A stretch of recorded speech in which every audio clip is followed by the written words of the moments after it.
तो बेटा नक्सलिज्म की हम बात कर रहे थे, लास्ट क्लास में भी हमने नक्सलिज्म की बात की थी और वो सारी फैक्चुअल इन्फॉर्मेशन थी। उस क्लास को तो बेटा आप नोट कहीं बुक से भी कहीं से भी मिल सकता है, लेकिन अभी आज जो क्लास में बताऊंगा वो थोड़ा आइडियोलॉजिकल है और उसको समझना बहुत ज़रूरी है। बिना अंडरस्टैंडिंग के आप समझ नहीं सकते उस चीज़ को, ठीक है।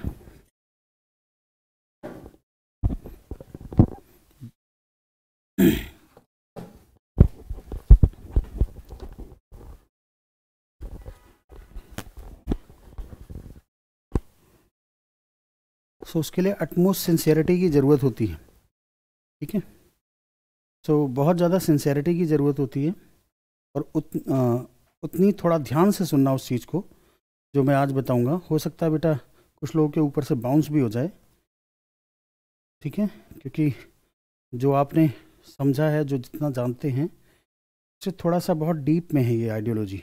और एक क्वेश्चन भी सॉल्व कराऊंगा मैं। क्वेश्चन है, लिख लीजिए, Indian Naxalism is not Marxism. Indian Naxalism is not Marxism, comment.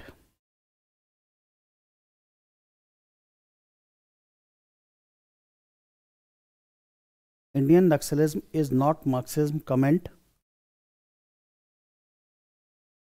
आप सोच के बताइए बेटा ये क्या है। Indian Naxalism is not Marxism, comment. बता सकते हैं क्या करता है? अगर ये क्वेश्चन यूपीएससी में आ जाए, Indian Naxalism is not Marxism, तो कैसे करेंगे?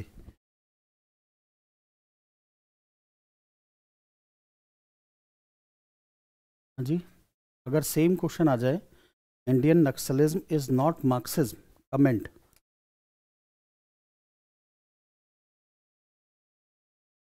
तो कैसे करेंगे बेटा इस क्वेश्चन को?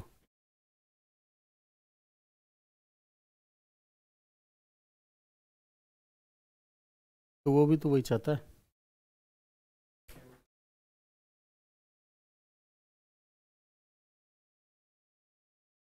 वो भी यही करता है, तो इसमें और उसमें क्या डिफरेंस है? कुछ डिफरेंस नहीं, ठीक है। सोशलिज्म आया तो वो सोशलिज्म लाया तो चाइना में सोशलिज्म है, रशिया में सोशलिज्म था, तो अभी तो सोशलिज्म ही चल रहा है ना। सोशलिज्म लेकर आया था वो, तो सोशलिज्म ही तो चाहता था, ठीक है, सोशलिज्म ही चाहता था। ये क्वेश्चन बेटा बहुत डीप अंडरस्टैंडिंग का है।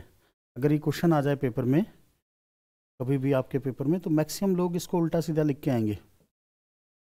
मैक्सिमम लोग, उनको समझ ही नहीं आएगा क्वेश्चन क्या है ये। Indian Naxalism is not Marxism, comment.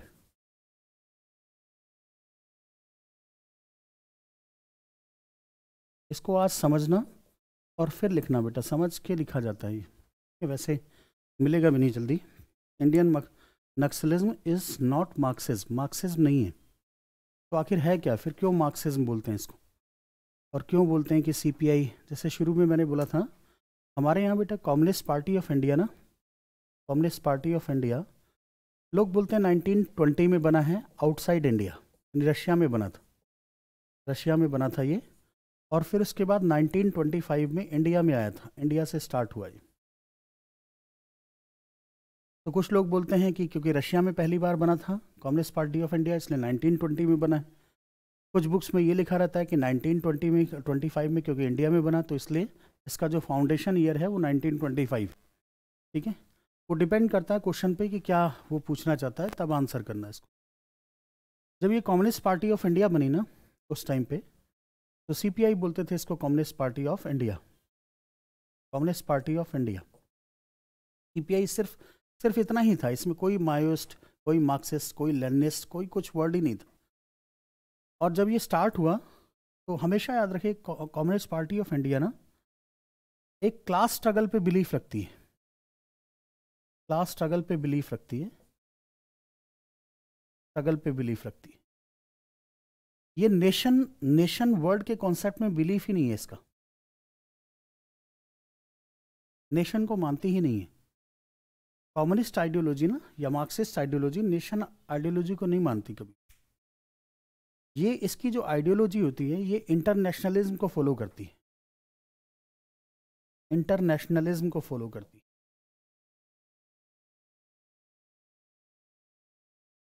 कभी देखना कार्ल मार्क्स, बेटा कार्ल मार्क्स की एक बुक है, कार्ल मार्क्स की एक बुक दास कैपिटल, ढंग से समझना बेटा इस बात को, दास कैपिटल, क्योंकि ये दास कैपिटल ये बुक है, इसमें कार्ल मार्क्स बोलते हैं ओ दुनिया के मजदूरों। वो कभी नहीं बोलते, जर्मन थे बेटा कार्ल मार्क्स ना, कार्ल मार्क्स खुद क्या थे, जर्मन थे, जर्मन बॉर्न थे, लेकिन सारा काम इन्होंने फ्रांस में किया। कार्ल मार्क्स अगर देखो तो कार्ल मार्क्स की अगर हम बात करते हैं तो कार्ल मार्क्स क्या थे, जर्मन बॉर्न थे, जर्मन थे और ज्यूज थे। ज्यूज समझते ना बेटा, जुदाइज्म, इस रिलीजन को फॉलो करते थे, ठीक है। और कार्ल मार्क्स हमेशा बोलते हैं कि ओ दुनिया के मजदूरों, कभी ये नहीं बोलते ओ जर्मन के मजदूरों, ओ फ्रांस के मजदूरों। इनका जन्म तो ऐसे जर्मन में हुआ था, लेकिन बहुत सारी एक्टिविटीज़ इन्होंने फ्रांस में की थी, लेकिन कभी उन्होंने ये नहीं बोला जर्मन के मजदूरों या लेबर्स ऑफ जर्मन और लेबर्स ऑफ फ्रांस। हमेशा उन्होंने बोला ओ दुनिया के मजदूरों। समझ रहे हैं बेटा, मीन्स नेशनलिज्म को नहीं मानता Karl Marx. Karl Marx internationalism पे फोकस करता है। मेरी इतनी सी बात समझ में आ रही है।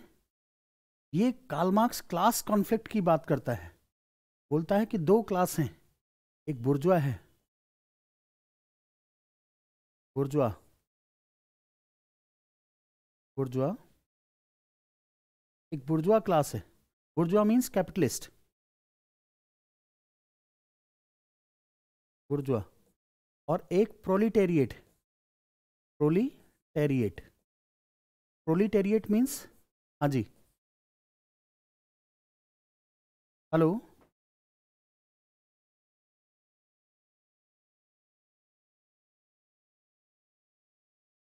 हेलो, अभी आ रही है?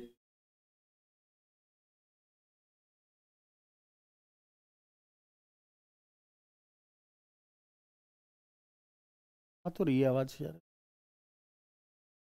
हेलो, अच्छा ठीक है बेटा, आज की क्लास को ढंग से समझना, क्योंकि आपका ना मार्क्सिज्म एक टॉपिक है, वर्ल्ड हिस्ट्री में ना मार्क्सिज्म एक टॉपिक है, और वहाँ पे भी पढ़ाऊंगा कार्ल मार्क्स को, लेकिन वहाँ डिफरेंट पर्सपेक्टिव में, यहाँ तो जीएस के पर्सपेक्टिव से पढ़ा रहे हैं, और इस क्वेश्चन का आंसर कर रहे हैं बस। Indian Naxalism is not Marxism. अगर ये क्वेश्चन आ जाए ना तो आधे लोग सर पकड़ लेंगे, ये क्या बोल रहा है पागल आदमी, ठीक है। और जो ये बच्चा बोल रहा है ना, इतना ही बताएंगे जितना इसने बोला है। क्यों? क्योंकि बेटा इसकी थीम को समझने के लिए पहले पूरा कार्ल मार्क्स को समझना पड़ेगा, पूरे मार्क्स को बहुत डीपली अंडर, इस आंसर, इसके आंसर को करने के लिए, इसका आंसर करने के लिए आप एक बुक से मतलब पढ़ के या जैसे नोट्स वोट्स से पढ़ के नहीं कर सकते आंसर। तो एक डीप अंडरस्टैंडिंग, कार्ल मार्क्स का पूरा बैकग्राउंड पता होना चाहिए, कार्ल मार्क्स की किस तरह की फिलॉसफी थी और नक्सलिज्म की क्या फिलॉसफी है, पूरी हिस्ट्री को समझना पड़ेगा, तब जाके इसका आंसर कर पाओगे। इतना डीप क्वेश्चन है, ठीक है। अगर ये क्वेश्चन आ गया पेपर में, अभी तक तो आया नहीं, लेकिन अगर आ गया तो तोते उड़ा देगा बेटा, खत्म। आधे से ज़्यादा लोग इसको बस एक आंसर जो आपने बोला बस उतना ही लिख के, क्योंकि लोग इतना ही समझते हैं, लोग समझते हैं कि कार्ल मार्क्स बोलता है कि कैपिटलिज्म से सोशलिज्म आना है, सोशलिज्म से कम्युनिज्म आना है, और क्योंकि कम्युनिज्म तक अचीव ही नहीं कर पाए, सोशलिज्म पे रह गए, इसलिए ऐसा है। और वायलेंट एक्टिविटीज़ बस उल्टा सीधा लिख के आंसर कर देंगे और वो जीरो देगा आपको, वो जीरो नंबर देगा। इसका मतलब है अंडरस्टैंडिंग है नहीं। तो Indian Naxalism is not Marxism. हम इसकी बात कर रहे हैं, इस क्वेश्चन की बात कर रहे हैं। तो मैंने अभी बोला बेटा 1920 में रशिया में बनी थी हमारी कम्युनिस्ट पार्टी ऑफ इंडिया, पहली बार इंडिया से बाहर इसका फॉर्मेशन हुआ था। 1925 में इंडिया में आके वो जो कम्युनिस्ट लोग थे इंडिया में आए, उन्होंने इंडिया में इसका फॉर्मेशन, ठीक है। ये 2 ईयर्स हैं, 1920 और 1925। कुछ लोग बोलते हैं, जैसे उनसे क्वेश्चन पूछो कि कब बनी कम्युनिस्ट पार्टी ऑफ इंडिया, तो बोलते हैं 1925 में बना। कुछ लोगों से पूछो तो बोलते हैं 1920 में बना। तो ये क्वेश्चन पे डिपेंड करता है कि फर्स्ट टाइम कब बनी, इंडिया के बाहर कब बनी 1920 में, और इंडिया में कब बनी 1925 में। इस तरह से इसका आंसर किया जा सकता है। जब भी कोई पूछे तो मैक्सिमम लोग, पता है, जब आप 1925 बोलोगे तो बोलेंगे तुमको पता ही नहीं है, ठीक है, तुमको गलत सिद्ध कर देंगे, बोलेंगे नहीं 1920 में बनी थी। तो आप जब भी इसको एक्सप्लेन करो तो इस तरह से एक्सप्लेन करो कि 1920 में रशिया में बनी थी, 1925 में इंडिया में बनी थी। क्लियर हो गया? इतना समझ में आ गया? कम्युनिस्ट पार्टी ऑफ इंडिया, जब कम्युनिस्ट या कार्ल मार्क्स की बात करते हैं तो कार्ल मार्क्स हमेशा क्लास स्ट्रगल की बात करता है। क्लास स्ट्रगल किसके बीच में? बुर्जुआ, बुर्जुआ का मतलब कैपिटलिस्ट, कैपिटलिस्ट, और प्रोलिटेरिएट मीन्स लेबर। और कार्ल मार्क्स, जब भी कार्ल मार्क्स, मैंने बोला जर्मन का रहने वाला था और जर्मन में उसका बर्थ हुआ था और फ्रांस में उसने बहुत सारी एक्टिविटीज़, जैसे जहाँ पे भी रिवोल्यूशन हुआ, जैसे फ्रांस में रिवोल्यूशन, अभी वर्ल्ड हिस्ट्री जब मैं पढ़ाऊंगा तो वहाँ पे फ्रांस में भी कम्युनिस्ट पार्टी ऑफ फ्रांस थी, ठीक है, जर्मनी में भी कम्युनिस्ट पार्टी ऑफ फ्रांस थी, कम्युनिस्ट पार्टी ऑफ जर्मनी थी, ठीक है। ऐसा नहीं कि वहाँ कम्युनिज्म नहीं था, कम्युनिज्म जर्मनी में भी था, कम्युनिज्म या कम्युनिस्ट पार्टी फ्रांस में भी थी, कम्युनिस्ट पार्टी इवन इंग्लैंड में भी थी। ऐसा नहीं कि बेटे कम्युनिस्ट पार्टी नहीं थी, सब जगह थी कम्युनिस्ट पार्टी जहाँ जहाँ रिवोल्यूशन हुई। पॉइंट आता है बेटा, मैंने बोला ना कि कम्युनिस्ट पार्टी नेशनलिज्म को फेवर नहीं करती, नेशन कॉन्सेप्ट उसके अंदर नहीं है। कार्ल मार्क्स कभी नेशन की बात नहीं करता, कार्ल मार्क्स हमेशा बोलता है क्लास स्ट्रगल की बात करता है। और क्लास स्ट्रगल वो बोलता है कि ऐसा नहीं कि सिर्फ जर्मनी में चल रहा है या ठीक है रशिया में चल रहा है या फिर फ्रांस में चल रहा है, वो बोलता था क्लास स्ट्रगल पूरे वर्ल्ड में चल रहा है। कैपिटलिस्ट क्लास हमेशा क्या करती है, जो लेबर क्लास है उसको एक्सप्लॉइट करती है, उसको क्या करती है, एक्सप्लॉइट करती है, और ये पूरे वर्ल्ड में। इसलिए कार्ल मार्क्स जब दास कैपिटल में बात करता है तो नेशन कॉन्सेप्ट को लाइक नहीं करता, वो नेशन की बात ही नहीं करता, वो किसी नेशन को फेवर नहीं करता, वो इंटरनेशनलिज्म की बात करता है। वो हमेशा बोलता है ओ दुनिया के मजदूरों, ठीक है, इकट्ठे हो जाओ और कैपिटलिस्ट को खत्म कर दो, यही तो बोलता है वो कार्ल मार्क्स ही। ओ दुनिया के मजदूरों का मतलब क्या है कि कार्ल मार्क्स इंटरनेशनलिज्म को प्रमोट करना चाहता है, नेशनलिज्म को प्रमोट नहीं करता। मीन्स मार्क्सिज्म, मार्क्सिज्म किसको प्रमोट करता है, इंटरनेशनलिज्म को प्रमोट करता है, नेशनलिज्म को प्रमोट नहीं करता। इसका प्रूफ मैं बताता हूँ। इसका प्रूफ क्या था कि जब बेटा क्विट इंडिया मूवमेंट चल रहा था हमारे यहाँ, ठीक है, क्विट इंडिया मूवमेंट कब था, क्विट इंडिया मूवमेंट कब स्टार्ट हुआ? क्विट इंडिया मूवमेंट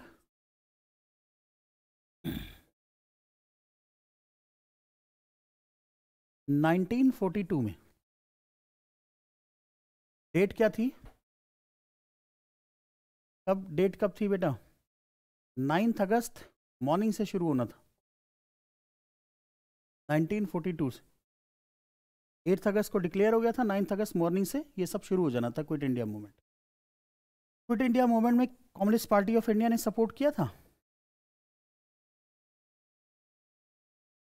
क्यों नहीं सपोर्ट किया था?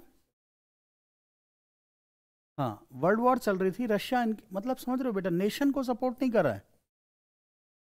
नेशन क्या है? इंडिया। इंटरनेशनल, पूरा रशिया को सपोर्ट कर रहा है, इंटरनेशनलिज्म।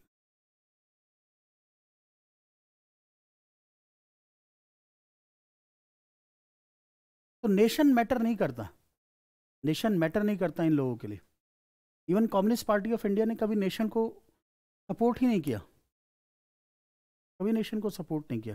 ये तो बेटा आपको शायद पता नहीं होगा, कम्युनिस्ट पार्टी ऑफ इंडिया की अगर हम बात करते हैं तो 1962 में क्या हुआ था हमारे यहाँ, इंडो चाइना वॉर।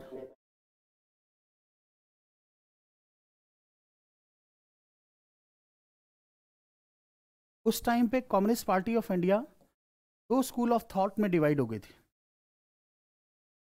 एक स्कूल ऑफ थॉट ये बोलता था इंडिया अटैक चाइना,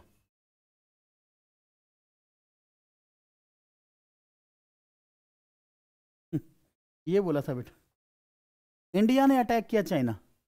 और एक स्कूल ऑफ थॉट ये बोलता था चाइना अटैक्ड इंडिया।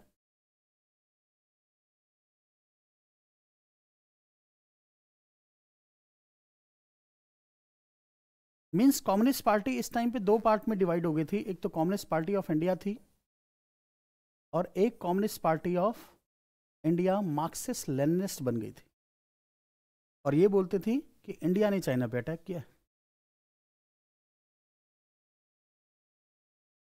इस तरह से बेटा इनका पार्टीज का ना जेनेसिस शुरू हुआ, ठीक है। कम्युनिस्ट पार्टी देखोगे ना, कम्युनिस्ट पार्टी में बहुत सारी चीज़ें हैं। अभी सुनने की बात अगर देखो, सिर्फ इतना, क्योंकि आप सिर्फ इतना ही जानते हो, शुरू में ये कम्युनिस्ट पार्टी ऑफ इंडिया बनी थी, फिर उसके बाद communist party of India Marxist Leninist बनी।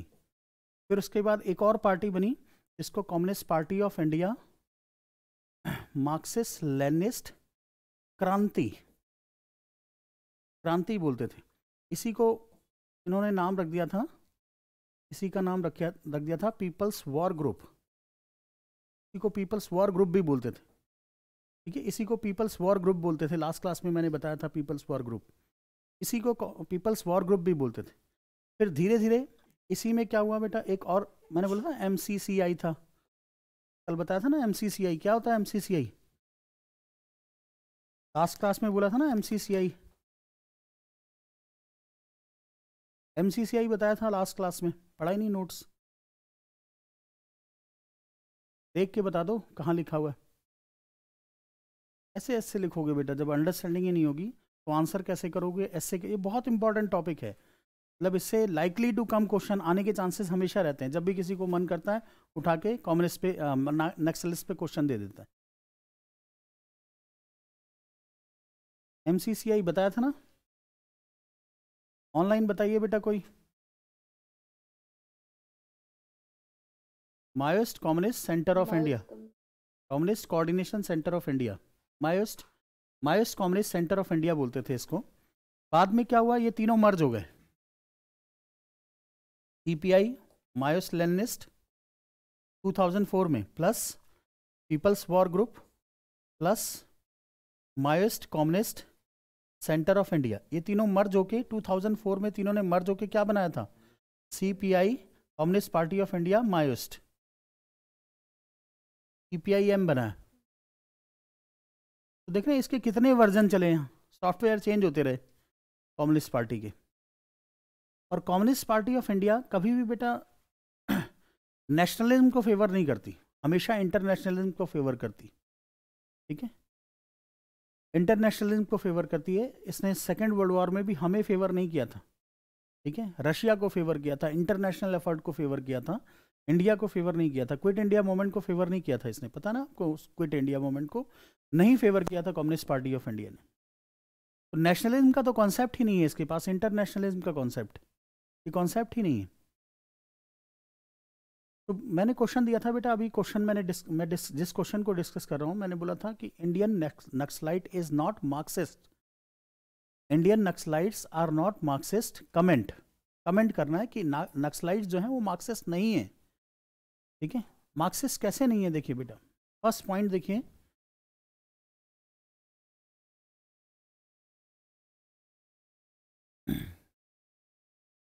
ये नेशनलिज्म को फेवर नहीं करते, मार्क्स नेशनलिज्म को फेवर नहीं करता।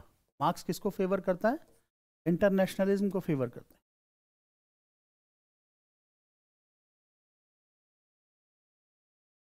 लेकिन इंडियन नक्सलाइट्स,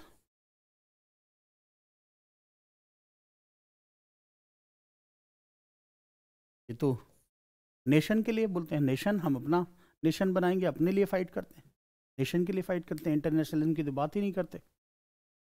इनको तो इंडिया से प्रॉब्लम है सारी, ये बोलते हैं हम इंडिया के कॉन्स्टिट्यूशन को ओवरथ्रो कर देंगे, हम इंडिया के पार्लियामेंट को ओवरथ्रो कर देंगे, हम इंडिया स्टेट को ख़त्म कर देंगे, एक नया स्टेट बनाएंगे। ये तो बोलते हैं बेटा भारत तेरे टुकड़े टुकड़े हो, समझ रहे हैं, ये भारत मतलब Bharat as a nation consider ही नहीं करते, ये भी नहीं कंसीडर करते वैसे तो नेशन को, लेकिन एक कंट्री के लिए फाइट कर रहे हैं, इंटरनेशनल एफर्ट नहीं है इनके, इंटरनेशनल, इसलिए मार्क्सिज्म नहीं है।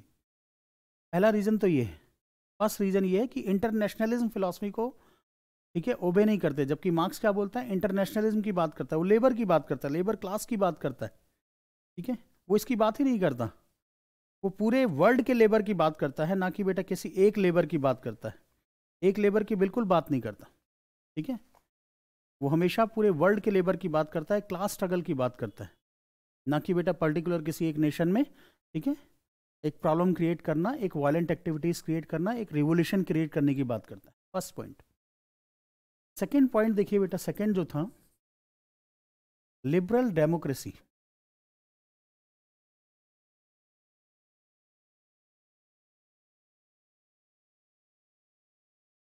बेटा लिबरल डेमोक्रेसी में ना एक सबसे बड़ी चीज होती है इलेक्शन, हम लिबरल डेमोक्रेटिक। इलेक्शन की बात होती है, इलेक्शन में कंडक्ट कराना। मार्क्सिज्म ना, मार्क्सिज्म को अगर देखोगे तो मार्क्स ने जहां जहां कम्युनिस्ट पार्टी बनाई, फ्रांस में बनाई, ठीक है, जहां पे भी कम्युनिस्ट पार्टी बनी वहां पे मार्क्स हमेशा बोलता था कि इलेक्शन में पार्टिसिपेट करना है। तो मार्क्सिज्म जो बोलता था, मार्क्सिज्म इलेक्शन में पार्टिसिपेशन की बात करता था, पार्टिसिपेशन इन इलेक्शन की बात करता था। जैसे देखना, कम्युनिस्ट पार्टी ऑफ फ्रांस बनाया उसने, कम्युनिस्ट पार्टी ऑफ जर्मनी बनाया, तो वो सब उन पार्टीज ने सबने इलेक्शन में पार्टिसिपेट किया। तो पार्टिसिपेशन इन इलेक्शन की बात करता था। लेकिन communist party of India, Maoist, जिसको हम नक्सलाइट बोलते हैं, ये बोलते हैं हम इलेक्शन में पार्टिसिपेट नहीं करेंगे, we will not participate in election. Participate in election, हम इलेक्शन में पार्टिसिपेट नहीं करेंगे। मार्क्स बोलता है कि पार्टिसिपेशन इन इलेक्शन, इलेक्शन में पार्टिसिपेट करना है, इलेक्शन कंडक्ट करना है, तभी तो लेजिटिमेसी आएगी, तभी तो लोग तुम्हें जानेंगे। ये बोलते हैं नहीं, हम इलेक्शन में पार्टिसिपेट ही नहीं करेंगे, हम तो बस इस गवर्नमेंट को खत्म करेंगे, हम इस कॉन्स्टिट्यूशन को खत्म करेंगे, हम इस पार्लियामेंट्री सिस्टम को खत्म कर देंगे। ठीक है, ये सिर्फ इस इलेक्शन में पार्टिसिपेट करने की बात ही नहीं करते। तो हम कैसे बोल दें कि बेटा मार्क्सिज्म है? मार्क्सिज्म की आइडियोलॉजी से बिल्कुल डिफरेंट है। मार्क्स खुद जिंदा थे ना, तब उन्होंने बेटा कम्युनिस्ट पार्टी ऑफ फ्रांस का मैनिफेस्टो ड्राफ्ट किया था, और उस मैनिफेस्टो, उनके जिंदा रहते हुए मैनिफेस्टो उसका ड्राफ्ट हुआ था। और जब मैनिफेस्टो ड्राफ्ट हुआ था तो उस मैनिफेस्टो में एक पार्टी बनी थी और पार्टी का मैंडेट था कि इलेक्शन में पार्टिसिपेट करेंगे। और ये माओइस्ट वाले बोलते हैं, नक्सलाइट बोलते हैं कि हम तो पार्टिसिपेट ही नहीं करेंगे, हम तो अपनी गवर्नमेंट रन करेंगे, हम कुछ नहीं करेंगे, हम इलेक्शन में नहीं कराएंगे, हमारा जो कोर ग्रुप की मीटिंग होगी, कोर होगा, वही सब कुछ हेड करेगा, इलेक्शन की तो बात ही नहीं होती है। तो इसलिए बेटा ये मार्क्सिज्म, जो इंडियन नक्सलिज्म है, वो मार्क्सिज्म नहीं है। लोग उसको गलत इंटरप्रिटेशन करते हैं, समझ में नहीं आता लोगों को, क्योंकि अभी बीजेपी गवर्नमेंट है, तो बीजेपी गवर्नमेंट इस तरह का क्वेश्चन जरूर दे सकती है कि Indian Naxalism is not Marxism. ठीक है, कमेंट करो, एक्सप्लेन करो, एलोबरेट करो, डिस्कस करो, ऐसा भी बोल सकती है, कुछ भी लिख सकती है। तो इसके लिए बहुत ज़्यादा डीप अंडरस्टैंडिंग होना जरूरी है। बिना बेटा मार्क्सिज्म को समझे, ये मैं वर्ल्ड हिस्ट्री में पूरा मार्क्सिज्म बताऊंगा, वर्ल्ड हिस्ट्री में एक टॉपिक होता है मार्क्सिज्म, कम्युनिज्म, तो ये पूरा का पूरा टॉपिक बताऊंगा। अभी मैं बस उसका रिफ्लेक्शन दे रहा हूँ, उसका चिंतन दे रहा हूँ कि हाँ ऐसा था। ठीक है, फ्रांस में भी बनी थी, फ्रांस में भी कम्युनिस्ट पार्टी ऑफ फ्रांस बोलते हैं उसको, और वो कार्ल मार्क्स के जिंदा रहते बनी थी। ठीक है, उसके टाइम पे ही बनी थी, 1880s का टाइम था, तो उस टाइम पे मैनिफेस्टो ड्राफ्ट किया गया था। तो सेकंड पॉइंट ये है, डाइवर्जन है, नहीं समझे, मार्क्सिज्म से डाइवर्जन है, इसका नक्सलिज्म का। ठीक है, थर्ड पॉइंट देखिए,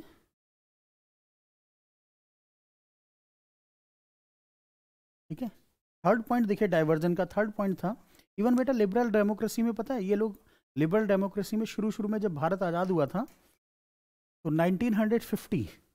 1950 दिसंबर 1950 में सरदार वल्लभ भाई पटेल की डेथ हो गई थी। ठीक है, दिसंबर 1950 में सरदार वल्लभ भाई पटेल की डेथ हो चुकी थी। उससे पहले क्योंकि नेहरूअन तो थे ही, नेहरू जी थे, नेहरू का जो सोशलिज्म था वो इनसे बिल्कुल डिफरेंट था। तो ये कम्युनिस्ट पार्टी ऑफ इंडिया पता क्या बोलती थी, कम्युनिस्ट पार्टी ऑफ इंडिया बोलती थी, उस टाइम पे एक डायलॉग चलता था, एक स्लोगन चलता था, ये आज़ादी पूरी नहीं है, इसको बोलते थे ये आज़ादी झूठी है। उस टाइम पे ना ये लोग, जब शुरू में भारत आज़ाद हुआ था तो कम्युनिस्ट पार्टी ऑफ इंडिया बोलती थी ये आज़ादी झूठी है, ये आज़ादी झूठी है। एम.एन. रॉय थे बेटा, झूठी है, बोलते थे ये आज़ादी झूठी है, ये सच्ची आज़ादी है ही नहीं।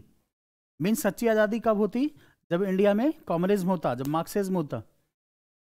ठीक है, तो कम्युनिस्ट पार्टी ऑफ इंडिया ये प्रोपेगेंडा क्रिएट करती थी, ये प्रोपेगेंडा उस टाइम पे क्रिएट करती थी, प्रोपेगेंडा क्रिएट करती थी कि ये जो हमें आज़ादी मिली है ये क्या है, झूठी आज़ादी है, ये बेकार है, किसी काम की नहीं आज़ादी। आज़ादी तो जब होती जब पूरे इंडिया पे किसका रूल होता, मार्क्सिज्म का रूल होता। तो ये काफ़ी सालों तक तो यही बोलते रहे, यही चलता रहा इनका कम्युनिज्म।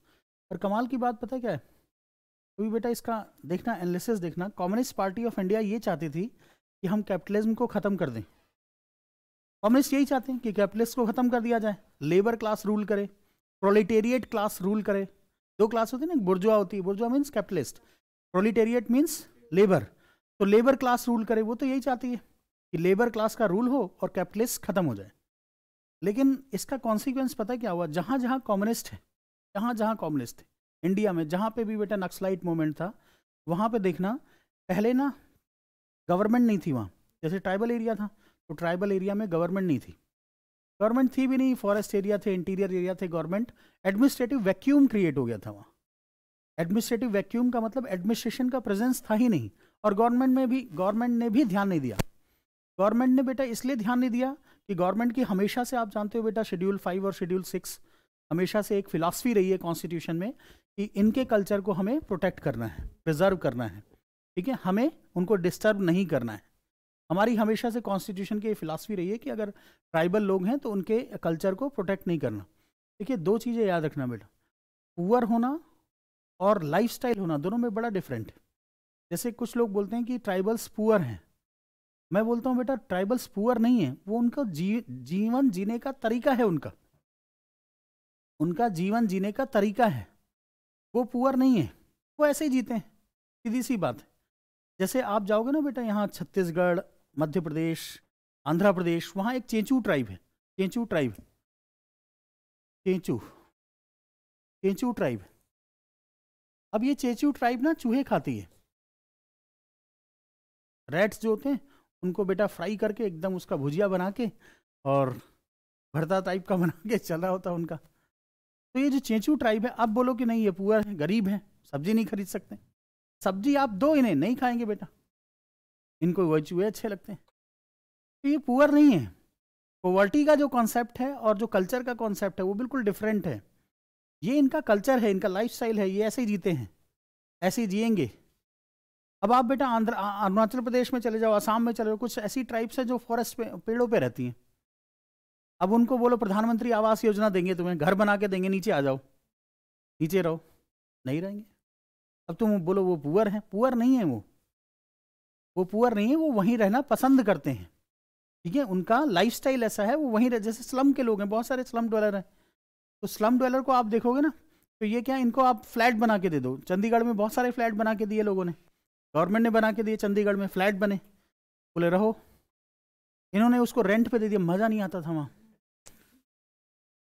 पता है क्या बेटा, हर पर्सन ना हाईएस्ट डिग्री ऑफ फ्रीडम चाहता है, हर पर्सन ना हाईएस्ट डिग्री ऑफ फ्रीडम चाहता है, सिंसियरिटी नहीं चाहता, सिंसियरिटी या डिसिप्लिन नहीं चाहता। मैं आपको सिंपल सी बात बता रहा हूँ बेटा, आप हो, मैं हूँ, इंसान ना हाईएस्ट डिग्री ऑफ फ्रीडम चाहता है। हाईएस्ट डिग्री ऑफ फ्रीडम का मतलब, जैसे बेटा अभी तो 9:30 बजे से क्लास हो रही है, कल सुबह 7 बजे से क्लास शुरू हो जाएंगी, तो हम हमेशा से यही चाहते हैं यार आराम से उठें, आराम से सारा चीज़, मतलब आपकी नहीं, मतलब दुनिया के सब आदमी की यही, हर आदमी यही चाहता है हाईएस्ट डिग्री ऑफ फ्रीडम। तो ये भी क्या है बेटा, हाईएस्ट, जैसे पता है क्या होता है, जो जैसे मान लो चंडीगढ़ में लोगों ने, गवर्नमेंट ने बोला तुम्हें फ्लैट दे देते हैं, रहो इसमें आराम से, ठीक है, गवर्नमेंट खुश कि भाई डेवलपमेंट कर रहे हैं हम, सोशल इकोनॉमिक डेवलपमेंट कर रहे हैं, अच्छी सोसाइटी में रहेंगे, अच्छे क्लीन इन्वायरमेंट मिलेगा, क्लीन ड्रिंकिंग वाटर मिलेगा, इलेक्ट्रिसिटी मिलेगी, सब कुछ अच्छा सोच के गवर्नमेंट कर रही है। लेकिन बेटा इनको हाईएस्ट डिग्री ऑफ फ्रीडम, उनको लगा घुटन होती है यार, झुग्गी में देख क्या मस्त एकदम हवा, गंदे गंदे नाले की हवा आती थी, ठीक है, शुद्ध हवा, प्योर हवा आती थी। मैं बता रहा हूँ बेटा, ये उनको फिर उन्होंने दूसरी जगह स्लम बना लिए, उनको रेंट पे दे दिया, क्यों? क्योंकि उसमें उनको घुटन होती है, उनको हाईएस्ट डिग्री ऑफ फ्रीडम नहीं मिलती, नहीं समझ रहे? तो बेटा वो पुअर नहीं है, वो उनका लाइफस्टाइल है। अगर ट्राइबल सोसाइटी को हम पुअर समझते हैं तो ये गलत बात है, ट्राइबल सोसाइटी पुअर नहीं है। आप छत्तीसगढ़ में जाओगे, छत्तीसगढ़ के एरिया में, बस्तर हो गया, ठीक है, आप गढ़चिरौली महाराष्ट्र में, गढ़चिरौली डिस्ट्रिक्ट है एक महाराष्ट्र में, मेरा एक दोस्त था गढ़चिरौली का, ठीक है, नक्सलाइट जैसी बातें करता था नालायक, देखिए तो सिंपली गढ़चिरौली, बस्तर, दंतेवाड़ा, ये सब जो एरिया हैं पूरे के पूरे, इस एरिया में जाओगे तो यहाँ के लोग ना बेटा, अभी तो ठीक है पीडीएस चल रहा है, अभी पीडीएस और ये सब खाना वाना मिलता रहता है उन्हें, लेकिन एक टाइम था कि वहाँ लोग हंटिंग करते थे, हंटिंग करके खाना खाते थे, और मतलब उसी से ही खाना खाते थे। कभी कभी ऐसा भी होता था कुछ कुछ दिनों में खाना खाते थे, कभी जब शिकार हुआ तब खाना खाते थे, बहुत कम खाना खाते थे। मतलब आप देखना वहाँ बेटा, वहाँ के लोग ना एनेमिक है, एनेमिक है, मतलब वहाँ की ट्राइबल सोसाइटी ना बहुत ज़्यादा एनेमिक है, डाइट अच्छी नहीं थी उनकी, क्योंकि हंटिंग पे डिपेंड थे, और हंटिंग और गैदरिंग वही वाला पुराना ट्रेडिशनल वे था। अब गवर्नमेंट ऑफ इंडिया ने उन्हें पीडीएस, एक्चुअली रीजन क्या था कि एडमिनिस्ट्रेटिव वैक्यूम था। एंड एडमिनिस्ट्रेटिव वैक्यूम क्यों क्रिएट हुआ? जो नक्सल अफेक्टेड एरिया है वहाँ पहले से ही एडमिनिस्ट्रेटिव वैक्यूम था, और उसके क्रिएशन का एक सबसे बड़ा रीज़न ये था कि हमारा कॉन्स्टिट्यूशन शेड्यूल 5 और शेड्यूल 6 ये बोलता था कि हम इनके कल्चर को प्रोटेक्ट करेंगे, प्रिजर्व करेंगे। तो हम जाते नहीं थे उस एरिया में। इवन जो डीएम होता था वो भी नहीं इंटरफेयर करता था, ठीक है जैसे रहने दो, कोई दिक्कत नहीं। गवर्नमेंट ऑफ इंडिया ये नहीं मानती कि ट्राइबल्स आर पुअर, पुअर नहीं है वो, उनकी लाइफस्टाइल है, वो ऐसे ही जीना पसंद करते हैं। जब एडमिनिस्ट्रेटिव वैक्यूम क्रिएट हुआ, जब एडमिनिस्ट्रेटिव वैक्यूम वहाँ रहेगा, जब एडमिनिस्ट्रेशन जाएगा ही नहीं, तो सीधी सी बात है वहाँ बेसिक एम्यूनिटीज़ नहीं होंगी, वो नेचुरल वे से रहेंगे। और वहाँ जब बेसिक एम्यूनिटीज़ नहीं थी, तो इन लोगों नक्सल के जो लोग थे, नक्सल, उन्होंने बोला कि देखो तुम्हें सड़क नहीं मिलती, देखो तुम्हारे लिए एजुकेशन नहीं है, देखो तुम्हारे लिए ड्रिंकिंग वाटर फैसिलिटी नहीं है, देखो तुम्हारे लिए बेसिक फूड की फैसिलिटी नहीं है, तुम लोग हंटिंग गैदरिंग करते हो। इनके सेंटिमेंट्स को रेज करना शुरू किया, ठीक है। तो एक सबसे बड़ा रीज़न ये था कि हम बेटा एडमिनिस्ट्रेटिव सेटअप कर ही नहीं पाए, एडमिनिस्ट्रेटिव वैक्यूम क्रिएट कर दिया हमने। और जब कहीं पे भी वैक्यूम होता है ना किसी जगह पे, जैसे मान लो ये खाली रूम होगा, तो वैक्यूम होगा तो यहाँ हवा भरने की कोशिश करेगी, तो उस वैक्यूम को किसने फिल किया? नक्सलिज्म फिलॉसफी ने फिल कर दिया, नक्सलाइट्स ने उसको फिल कर दिया, ठीक है। अगर हम शुरू से, जब हम इंडिपेंडेंट हुए थे उस टाइम पे वहां एडमिनिस्ट्रेटिव वैक्यूम नहीं क्रिएट करते एडमिनिस्ट्रेशन को, आज की डेट में क्या है, नक्सलाइट्स क्या बोलते हैं? नक्सलाइट्स ये बोलते हैं कि हम कैपिटलिज्म के अगेंस्ट हैं। मैं आपको बताता हूं बेटा, जहां जहां नक्सलिज्म प्रमोट हुआ वहां वहां कैपिटलिज्म बढ़ता गया, बढ़ता गया, बढ़ता गया। कैसे बढ़ता गया? जहां जहां नक्सलाइट हुआ, जहां जहां नक्सलिस्ट मूवमेंट हुए, वहां गवर्नमेंट ने केयर करना शुरू कर दिया। जब गवर्नमेंट ने केयर करना शुरू किया तो गवर्नमेंट ने इंफ्रास्ट्रक्चर बनाना शुरू किया, रोड बनाना शुरू किया, गवर्नमेंट ने मार्केट डेवलप करना शुरू कर दी। पहले नहीं था, पहले गवर्नमेंट ने एडमिनिस्ट्रेटिव वैक्यूम क्रिएट कर रखा था। जैसे नक्सलिज्म वहां प्रमोट हुआ तो वहां कैपिटलिज्म भी बढ़ना शुरू हो गया। मेरी बात समझ में आ रही है जो मैं बोल रहा हूँ बेटा? वहां कैपिटलिज्म भी बढ़ना शुरू हो गया, रोड बनना शुरू हुए, इंफ्रास्ट्रक्चर बढ़ना शुरू हुआ, वहाँ पे बेटा मार्केट बनना शुरू हुई, वहाँ पे लोग माइनिंग करने के लिए जाने लगे, लोगों को एम्प्लॉयमेंट मिलना शुरू हो गया, वहाँ पे इंडस्ट्री सेटअप होना शुरू हो गई। मीन्स नक्सलिज्म ये बोला था कि हम क्या करेंगे, कैपिटलिज्म को ख़त्म कर देंगे। लेकिन हुआ क्या कि बेटा नक्सलिज्म की वजह से जहाँ पे कैपिटलिज्म नहीं था वहाँ भी कैपिटलिज्म पहुँच गया। ये पॉइंट समझ रहे हैं मैं जो बोल रहा हूँ? नक्सलिज्म ये बोलते थे कि हम अपने एरिया में कैपिटलिज्म को ख़त्म कर देंगे, लेकिन हुआ क्या बेटा? उल्टा हो गया। वहाँ पहले एडमिनिस्ट्रेटिव वैक्यूम था, वहाँ नहीं था कैपिटलिज्म, लेकिन इनकी वजह से वहाँ भी कैपिटलिज्म हो गया, डेवलपमेंट होना शुरू हो गया, मार्केट होना शुरू हो गई, ठीक है, सर्विसेज मिलना शुरू हो गई, टेलीकॉम सर्विसेज, मोबाइल टावर्स लग गए, कम्युनिकेशन सर्विसेज डेवलप होना शुरू हो गई। मार्केट बेटा, मार्केट ने क्या किया? मार्केट फोर्सेज ने वहाँ पे भी रोल प्ले करना शुरू कर दी। तो मीन्स जहाँ जहाँ नक्सलिज्म हुआ, मैं आपको एक चीज़ बताता हूँ बेटा, नक्सलिज्म लोग ना नेगेटिव प्रोस्पेक्टिव में भी देखते हैं, इसका पॉजिटिव इंपैक्ट भी हुआ सोसाइटी पे। अभी मैं पॉजिटिव इंपैक्ट की भी बात करूंगा, पहले इस क्वेश्चन का आंसर कर लेता हूँ, ठीक है? क्लियर हो गया? तो ये चीज़ें चल रही थी बेटा, ये बुक्स में नहीं, ये एक एनालिसिस है, ठीक है। तो ये मैगजीन, न्यूज़पेपर, ये सब पढ़ोगे तो इनसे समझ में आता है कि जहाँ जहाँ नक्सलिज्म था वहाँ वहाँ कैपिटलिज्म और बढ़ता चला गया, जबकि कैपिटलिज्म को ख़त्म करना चाहते थे। तो बेसिकली लिबरल डेमोक्रेसी, ये लोग बेटा लिबरल डेमोक्रेसी के अगेंस्ट हैं। लिबरल डेमोक्रेसी में कम्युनिस्ट मार्क्सिज्म हमेशा बोलता था कि ठीक है, मजदूर है, पार्टी बनाएंगे, पार्टी बना के इलेक्शन में पार्टिसिपेट करेंगे, जबकि हमारे नक्सलाइट बोलते हैं, CPIM जिसको बोलते हैं, जो 2004 में बनी थी, माओइस्ट, वो बोलता है हम इलेक्शन में पार्टिसिपेट नहीं करेंगे। और CPIM को बेटा, CPIM जो है ना, कम्युनिस्ट पार्टी ऑफ इंडिया, इसको गवर्नमेंट ऑफ इंडिया ने बैन कर रखा है। It is band in India. एक आपको शायद याद हो ना याद हो, अनलॉफुल एक्टिविटीज, ऊपा बोलते हैं, अनलॉफुल एक्टिविटीज प्रिवेंशन एक्ट, हाँ कोटा नहीं, अनलॉफुल एक्टिविटीज प्रिवेंशन एक्ट, उसने तो बेटा इसको डिक्लेयर कर रखा है terrorist organisation. Terrorist organisation declare कर रखा है इसको, बोला ये टेररिस्ट ऑर्गेनाइजेशन है, टेररिस्ट ऑर्गेनाइजेशन है, बैंड है। बैंड का मतलब ना तो ये रैली कर सकते हैं, ना डेमोन्स्ट्रेशन कर सकते हैं, ना कहीं पे ऑफिस बना सकते हैं, ना कहीं पोस्टर वोस्टर चिपका सकते हैं, ऐसा कुछ नहीं कर सकते। Totally banned, terrorist organisation declare कर दिया इसको। ठीक है, अनलॉफुल एक्टिविटीज प्रिवेंशन एक्ट बोलते हैं बेटा इसको, unlawful activities, unlawful activities prevention act.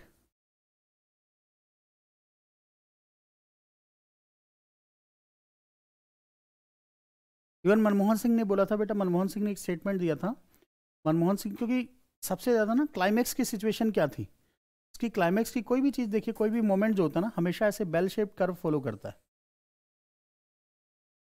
तो इसकी क्लाइमैक्स की सिचुएशन पता है क्या थी, 2004 से लेकर 2012 तक ये क्लाइमैक्स की सिचुएशन थी, सबसे ज़्यादा टॉप पोजीशन पे था ये। उस टाइम पे गवर्नमेंट किसकी थी, मनमोहन सिंह की। तो मनमोहन सिंह ने एक स्टेटमेंट दिया था उस टाइम पे बेटा, न्यूज़पेपर में आया था, बिल्कुल फ्रंट पेज पे छपा हुआ, दैट, लिख लीजिए स्टेटमेंट को, लिख लीजिए, that Naxalism, Naxalism is the biggest threat, Naxalism is the biggest threat to internal security of India, Naxalism is the biggest threat to internal security of India. नीचे लिख लेना Manmohan Singh, doctor Manmohan Singh. Prime minister का ये bold statement था जो उन्होंने दिया था बेटा।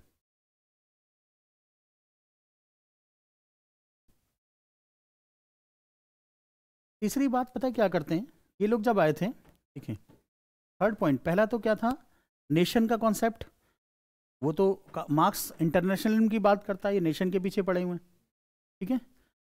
Second concept liberal democracy, marks election में पार्टिसिपेट की बात करता था, ये इलेक्शन में पार्टिसिपेट नहीं करते, बोलते हैं हम इलेक्शन में पार्टिसिपेट नहीं करेंगे। तीसरा पॉइंट था लैंड रिफॉर्म, ये जो नक्सलाइट मोमेंट है ना, naxalite moment, Indian naxalite moment जो है, ये लैंड रिफॉर्म के पीछे बेटा, जब शुरू हुआ था नक्सलबाड़ी में क्या था, नक्सलबाड़ी में जब इवेंट हुआ था तो वो क्या था, रिवोल्ट था अगेंस्ट जमींदार लोगों के, वहां जितने जमींदार थे उनके अगेंस्ट रिवोल्ट था, मींस लैंड रिफॉर्म की बात थी। यानी नक्सलिज्म जब नक्सलाइट मोमेंट शुरू हुआ तो लैंड रिफॉर्म को लेकर शुरू हुआ।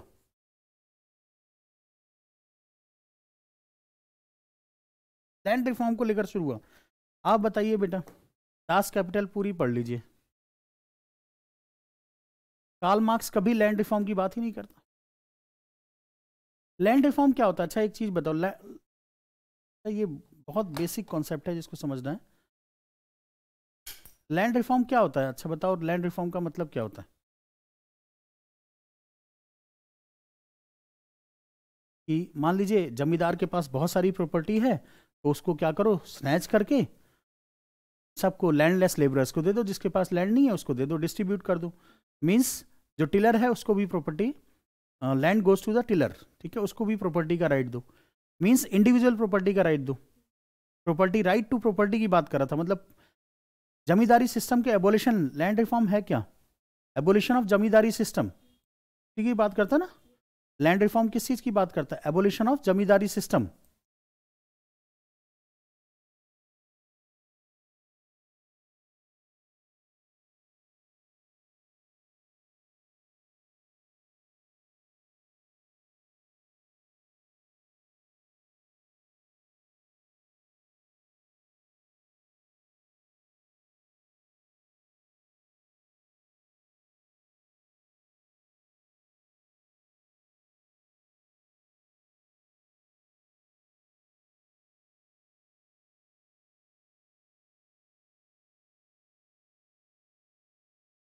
लैंड रिफॉर्म किसकी बात करता है बेटा, एबोलिशन ऑफ जमींदारी सिस्टम।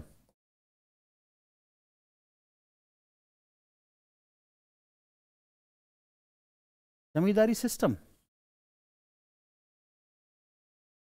जो नक्सलाइट मूवमेंट था इंडिया में, वो बोलता था कि जो जमीन है जमींदारों के पास, उसको स्नैच करके जमींदार लोगों के पास, हेलो दिवांशु जी सुनाई दे रहा है, हेलो,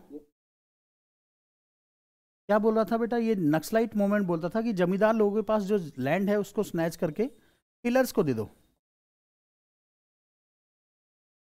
मींस प्राइवेट प्रॉपर्टी का कॉन्सेप्ट, तो डिस्ट्रीब्यूशन ऑफ लैंड की बात कर रहा था, distribution of, redistribution of land, redistribution of land. Naxalism किसकी बात करता है, रीडिस्ट्रीब्यूशन ऑफ लैंड की बात करता है। कि लैंड को क्या करो, जमींदार से स्नैच करके। मार्क्स तो ऐसा बोलता ही नहीं था। मार्क्स तो ये बोलता था कि सारी की सारी लैंड किसकी, स्टेट की हो जानी चाहिए। प्राइवेट प्रॉपर्टी का तो कॉन्सेप्ट ही नहीं था मार्क्स के कॉन्सेप्ट में। वो तो बेटा एबोलिशन ऑफ प्राइवेट प्रॉपर्टी की बात करता था, कहता है कोई प्रॉपर्टी प्राइवेट होनी नहीं चाहिए। मार्क्स तो प्राइवेट प्रॉपर्टी के अगेंस्ट था। Marks was against concept of private property, against the concept of private property.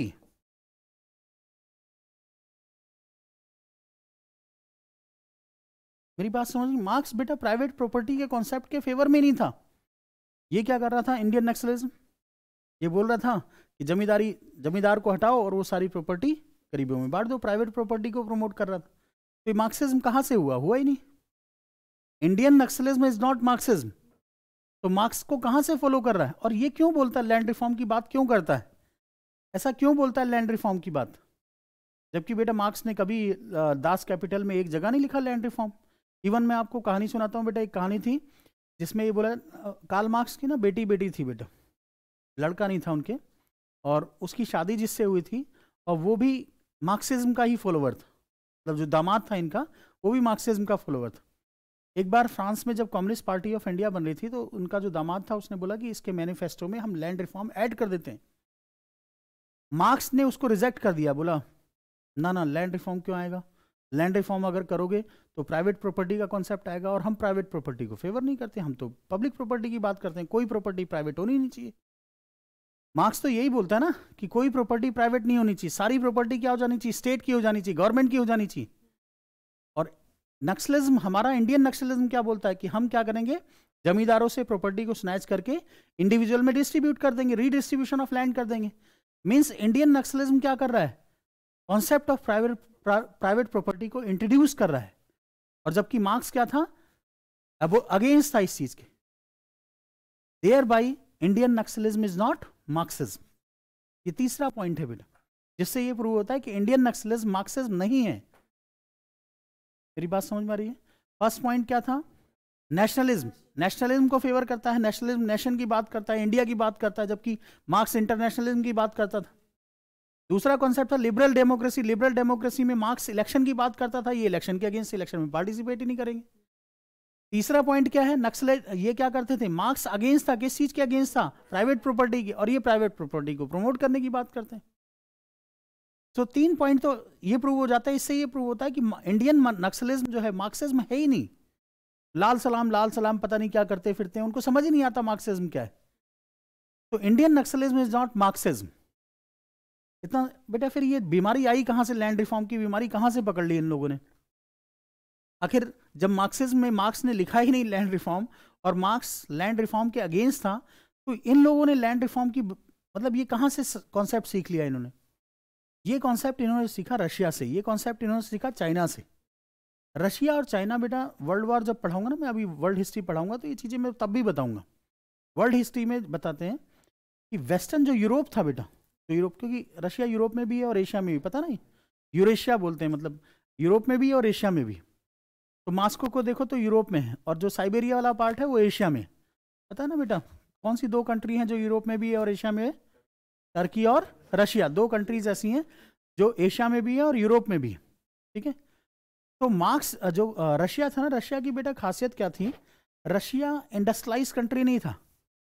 Russia में इंडस्ट्रियलाइजेशन बैकवर्ड कंट्री था बेटा, इतना ज़्यादा इंडस्ट्रियलाइज कंट्री नहीं था। हाँ, वहाँ फ्यूडलिज्म बहुत ज़्यादा था, जमींदार बहुत सारे थे। ऐसे बेटा चाइना भी कोई इंडस्ट्रियलाइज कंट्री, आज इंडस्ट्रियलाइजेशन हुआ है वहाँ, चाइना भी इंडस्ट्रियलाइज कंट्री नहीं था। वहाँ पे भी क्या था, लेबर क्लास नहीं थी, वहाँ पे क्या था, फ्यूडलिज्म था, एग्रीकल्चर था, और दोनों ही बैकवर्ड सोसाइटी थी, दोनों में इंडस्ट्रियलाइजेशन नहीं था। तो अब अगर रशिया में मार्क्सिज्म को प्रमोट करना है, तो देखो बेटा, हमेशा कोई ना कोई इश्यू तो पकड़ना ही पड़ेगा, ना, जिसकी वजह से पावर को सीज किया जा सके, पावर को कैप्चर किया जा सके। लेनिन ने क्या किया, लेनिन उस टाइम पे था, लेनिन स्टालिन नाम सुना होगा बेटा, जब मार्क्सिज्म लाया, मार्क्स थोड़ी रशिया में मार्क्सिज्म लेकर आया था, मार्क्स तो जर्मन था, फ्रांस, वो उसकी डेथ हो चुकी थी। लेनिन जो था उसने मार्क्सिज्म को प्रमोट किया, किसने, रशिया में। तो लेनिन जब मार्क्सिज्म, जब रिवॉल्यूशन चल रहा था, रशियन रिवॉल्यूशन 1917 में रशियन रिवॉल्यूशन चल रहा था, तो लेनिन ने देखा यार यहाँ पे मैं क्या करूँ, मार्क्स तो बोलता है लेबर क्लास, प्रोलिटेरिएट क्लास की बात करता है, यहाँ तो इंडस्ट्रियलाइजेशन है ही नहीं, तो लेबर है ही नहीं, तो किनको मैं एंथुसियास्टिक करूँ। उसने देखा यहाँ क्या है, फार्मर्स है, फार्मर्स है, इसलिए बेटा इन्होंने क्या किया, ऐसे सिकल और यहाँ हथौड़ा, लेबर और फार्मर दोनों चीजें बनाई। तो इन्होंने देखा कि लेनिन ने देखा यहाँ तो बेटा कोई लेबर है ही नहीं, जब लेबर है नहीं तो किसको मैं एंथुसियास्टिक करके रिवोल्यूशन करवाऊंगा, क्योंकि इंडस्ट्रियलाइजेशन नहीं है, इंडस्ट्रियलाइजेशन नहीं है तो लेबर नहीं है, लेबर नहीं है तो रिवोल्यूशन होगा कैसे। मार्क्स तो वो दुनिया के मजदूर और लेबर को इकट्ठे करने की बात करता था, यहाँ लेबर ही नहीं है। तो हमेशा याद रखना बेटा, लीडर जो होता है ना, लीडर हमेशा वो सोचता है कि किस चीज का एडवांटेज लिया जा सकता है। जैसे अगर उसको देखो ना बेटा, सेंटिमेंट्स, हमेशा लीडर ना सेंटिमेंट्स को एक्सप्लॉइट करना चाहता है। तो हिटलर को देखो, तो हिटलर ने क्या किया, एंटी ज्यूस सेंटिमेंट्स को एक्सप्लॉइट करके जर्मनी को, ठीक है, वर्ल्ड वॉर सेकंड में ढकेल दिया, सेकंड में एंट्री करा दी। एंटी ज्यूस सेंटिमेंट्स उसने उसको यूज किया। लेनिन जब आया उसने देखा यहाँ तो लेबर है ही नहीं, अब मैं मार्क्सिज्म को फॉलो करूं तो हो ही नहीं पाएगा। उसने फिर क्या किया कि अब क्या करो, जो फार्मर्स हैं उनको जमींदार के अगेंस्ट कर दो और सारी प्रॉपर्टी को क्या करो, नेशनलाइज कर दो। मींस फार्मर्स जो पीजेंट्स थे उनको फ्यूडलिज्म के अगेंस्ट करो, उससे रिवोल्यूशन होगा और रिवोल्यूशन से फिर हम क्या करेंगे, यहाँ की पावर को सीज कर लेंगे। ऐसे ही सेम चाइना में हुआ। चाइना में भी बेटा इंडस्ट्री थी नहीं। माओ नाम सुना होगा, माओ, ये माओइज्म जिसको बोलते हैं, माओ जेडांग। क्या है माओ जेडांग बेटा, उसने भी यही देखा, यहाँ तो इंडस्ट्री है ही नहीं, यहाँ कैसे रिवोल्यूशन हो सकता है, चाइनीज रिवोल्यूशन कैसे होगा। उसने भी यही किया, यहाँ क्या है, जमींदार हैं, जमींदार के अगेंस्ट करो। अब इनको दो example, communist party of India को दो एग्जाम्पल, सेट एग्जाम्पल मिल चुके थे, एक रशिया और एक चाइना। इनको ये लगा कि जैसे वहां रिवोल्ट हुआ है, जहां वैसे जैसे वहां पे रिवोल्यूशन हुआ है लैंड रिफॉर्म के, मतलब जमींदारी के अगेंस्ट, फ्यूडलिज्म के अगेंस्ट, ऐसे हमारे यहाँ भी हो सकता है। तो इन्होंने नक्सलवाड़ी मूवमेंट शुरू किया। और नक्सलवाड़ी मूवमेंट में क्या स्टार्ट हुआ, नक्सलवाड़ी मूवमेंट से स्टार्ट हुआ वो लैंड रिफॉर्म वाली बात। तो इन्होंने लैंड रिफॉर्म पकड़ लिया, जबकि मार्क्स तो बोलता ही नहीं था बेटा, मार्क्स को लैंड रिफॉर्म से मतलब ही नहीं था, वो प्राइवेट प्रॉपर्टी के अगेंस्ट था। ठीक है, तो मैं ये भी बोलता हूं बेटा, Russian revolution is not Marxism. Russian revolution Marxism के बेसिस पे नहीं था, मार्क्सिज्म की फिलॉसफी के बेसिस पे नहीं था। चाइनीज रिवॉल्यूशन मार्क्सिज्म की फिलॉसफी के बेसिस पे नहीं था। मार्क्स तो मजदूरों के लिए बोलता है, कैपिटलिस्ट क्लास के अगेंस्ट बोलता है, प्राइवेट प्रॉपर्टी के अगेंस्ट बोलता है। बस हाँ, रशिया में ये फायदा था, रशिया में ये हुआ था कि बेटा प्राइवेट प्रॉपर्टी का कॉन्सेप्ट नहीं आया था, इसलिए रशिया के रिवॉल्यूशन को कुछ लोग ऐसे बोलते हैं कि मार्क्सिज्म है। इसलिए मार्क्सिज्म क्यों है, क्योंकि लेनिन ने क्या किया कि सारी प्रॉपर्टी जो थी ना, जमींदारों को खत्म कर दिया, जो पीजेंट्स थे उनको जमींदारों के अगेंस्ट रिवोल्ट करवाया। रिवोल्ट करने के बाद सारी प्राइवेट प्रॉपर्टी का कॉन्सेप्ट ही खत्म कर दिया। उसने प्रॉपर्टी को इक्वली डिस्ट्रीब्यूट नहीं किया, उसने बोला कि ये सारी प्रॉपर्टी किसकी है, नेशन की है, स्टेट की है, सारी प्रॉपर्टी किसकी है, रशिया यूएसएसआर की है। मींस सोशलिज्म लेकर आ गया। इसलिए उसको कई बार बोलते हैं कि वो मार्क्सिज्म को फॉलो करता है। हमारे यहाँ ऐसा नहीं हुआ। हमारे यहाँ इन लोगों ने जब रिवोल्ट किया, नक्सलवाड़ी में रिवोल्ट किया, तो ऐसा नहीं हुआ कि वो रिवोल्ट करने के बाद वो जो लैंड मिली वो सारी लैंड गवर्नमेंट ऑफ इंडिया की हो गई, नहीं। इन्होंने उस लैंड को क्या किया, स्नैच कर लिया, प्राइवेट प्रॉपर्टी का कॉन्सेप्ट आ गया। बात समझ में आ रही है वरुण जी, समझ में आ रहा है बेटा जो मैं बोल रहा हूँ? हाँ जी, अंजू बेटा समझ में आ रहा है?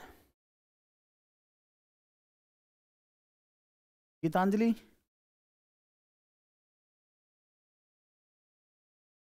ओके। तो एक तो ये था बेटा land reform.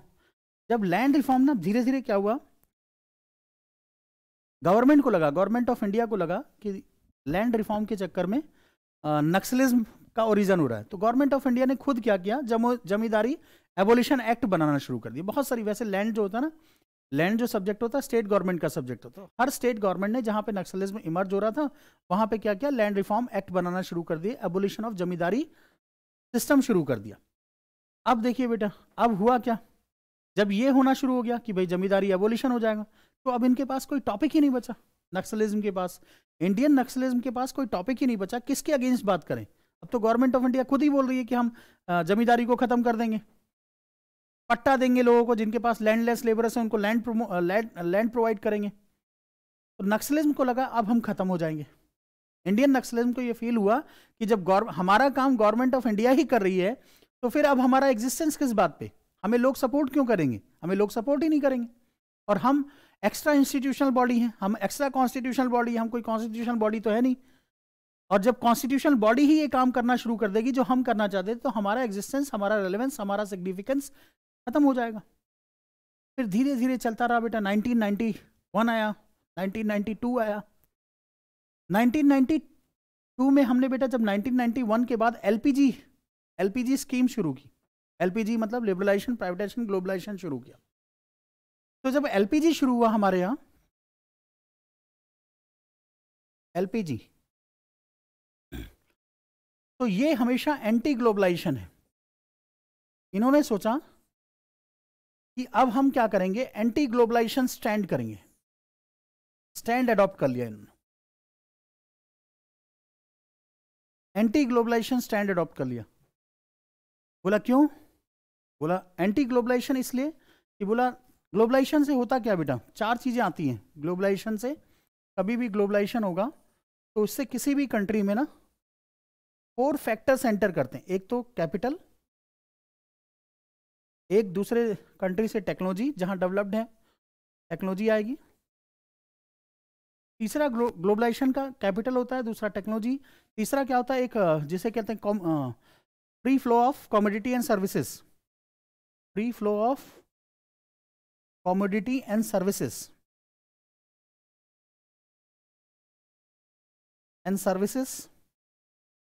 And fourth labour. Labour भी इधर से उधर, उधर से इधर माइग्रेशन होना शुरू हो जाएगा।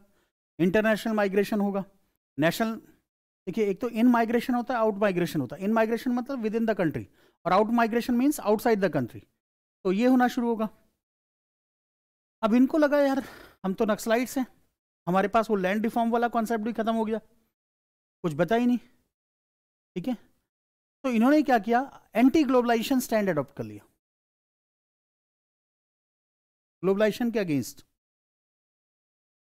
ग्लोबलाइजेशन होगा तो बेटा इंडस्ट्रियल डेवलपमेंट होगा, इंडस्ट्रियल डेवलपमेंट होगा तो लेबर क्लास बनेगी। ठीक है, तो इन्होंने एंटी ग्लोबलाइजेशन स्टैंड अडॉप्ट कर लिया। जबकि बेटा एंटी ग्लोबलाइजेशन स्टैंड मतलब ये चाहते ही नहीं थे कि इंडस्ट्री बने, जबकि वो तो चाहता था मार्क्स। अगर इंडस्ट्री नहीं बनेगी तो लेबर नहीं आएंगे, लेबर नहीं होंगे तो मार्क्स की फिलॉसफी एग्जिस्ट कैसे करेगी? भाई मार्क्स अपनी फिलॉसफी लेबर पे ही तो चला रहा था। लेबर क्लास ही नहीं बनेगी तो लेबर, फिर फायदा क्या उस चीज का? मार्क्स की फिलॉसफी का कोई मतलब नहीं है। सो एंटी ग्लोबलाइजेशन स्टैंड जो था वो भी क्या था इनका, मार्क्सिज्म के अगेंस्ट था, मार्क्सिज्म के अगेंस्ट था।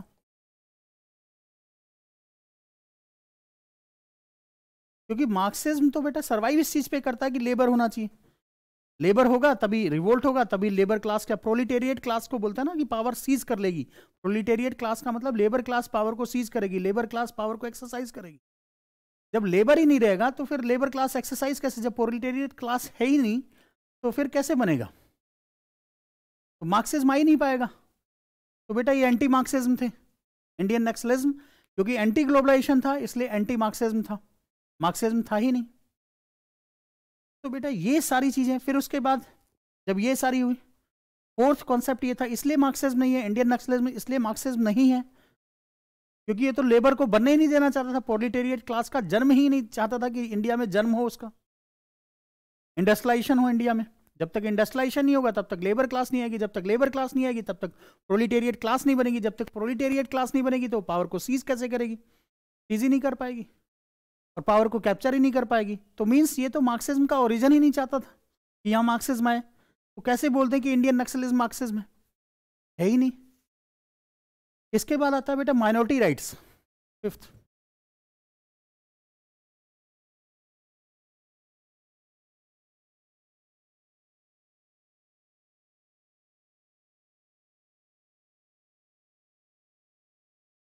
Indian Naxalism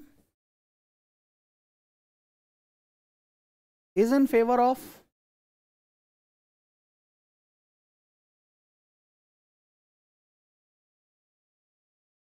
of minority rights।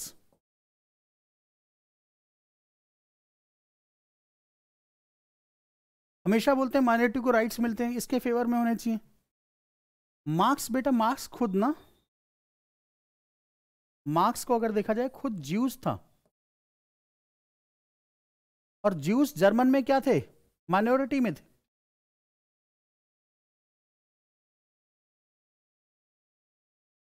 Minority में थे। कभी मार्क्स ने दास कैपिटल में ये नहीं लिखा कि माइनॉरिटी राइट्स मिलने चाहिए, कभी नहीं बोला। उसने हमेशा क्लास राइट्स की बात की, माइनॉरिटी राइट्स की बात नहीं की। सो मार्क्स जो है हमेशा क्लास राइट की बात करता है।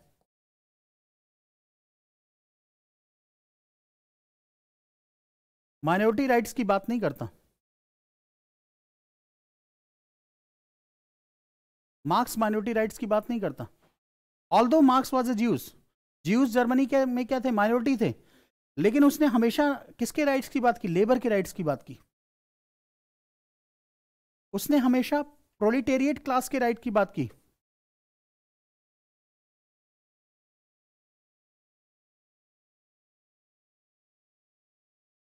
राइट्स की बात की। उसने कभी बेटा माइनॉरिटी राइट्स की बात नहीं की। और इंडियन नक्सलाइट्स हमेशा माइनॉरिटी राइट्स की बात करते हैं। तो कैसे बोल दें कि इंडियन नक्सलिज्म मार्क्सिज्म है ही नहीं। बात समझ में आई? तो ये था आंसर बेटा, Indian Naxalism is not Marxism. ठीक है, इसमें 5 हेडिंग में मैंने इस आंसर को किया है। फर्स्ट हेडिंग क्या थी, नेशनलिज्म / इंटरनेशनलिज्म, दोनों को एक्सप्लेन कर देना। दूसरा हेडिंग क्या था, हाँ जी, लिबरल डेमोक्रेसी, इलेक्शन की बात की थी मैंने इसमें। मार्क्स इलेक्शन को फेवर करता था, ये लोग इलेक्शन के अगेंस्ट से बाइकआउट करते हैं इलेक्शन का। थर्ड, हाँ जी, लैंड रिफॉर्म्स, मार्क्स बेटा प्राइवेट प्रॉपर्टी के फेवर में नहीं था। मार्क्स तो लैंड रिफॉर्म की, प्राइवेट प्रॉपर्टी की तो बात ही नहीं करता था वो, ये प्राइवेट प्रॉपर्टी की बात करते हैं। फोर्थ मैंने क्या बोला, एंटी ग्लोबलाइजेशन स्टैंड था इनका, इंडियन नक्सलिज्म का, जबकि मार्क्स तो बेटा प्रोलेटेरिएट क्लास के जन्म की बात करता था। इसी को एक्सप्लेन कर देना है। और फिफ्थ पॉइंट क्या एक्सप्लेन करना है, माइनॉरिटी राइट्स। ठीक है, मार्क्स तो बेटा माइनॉरिटी राइट्स की बात नहीं करता, इंडियन नक्सलाइट्स माइनॉरिटी राइट्स की बात करते हैं। इंडियन नक्सलाइट माइनॉरिटी राइट्स की बात करते हैं।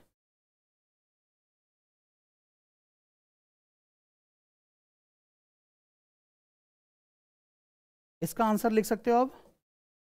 ठीक है, ये 5 हेडिंग्स में आपको इसको आंसर को लिखना है। क्वेश्चन क्या है, Indian Naxalism is not Marxism, comment.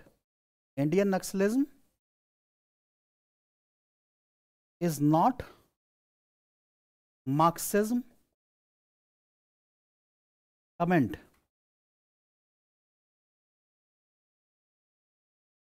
तो इसको बेटा असाइनमेंट करके आपको सबमिट कर देना है। और ये देख लेना किसी ना किसी दिन, ये बेटा किसी न्यूज़पेपर का स्टेटमेंट है, न्यूज़पेपर में आया था। किसी ना किसी दिन कोई ना कोई बंदा, क्योंकि जो प्रोफेसर बनाएगा ना वो बेटा मार्क्सिज्म में घुसा हुआ होता आदमी होगा।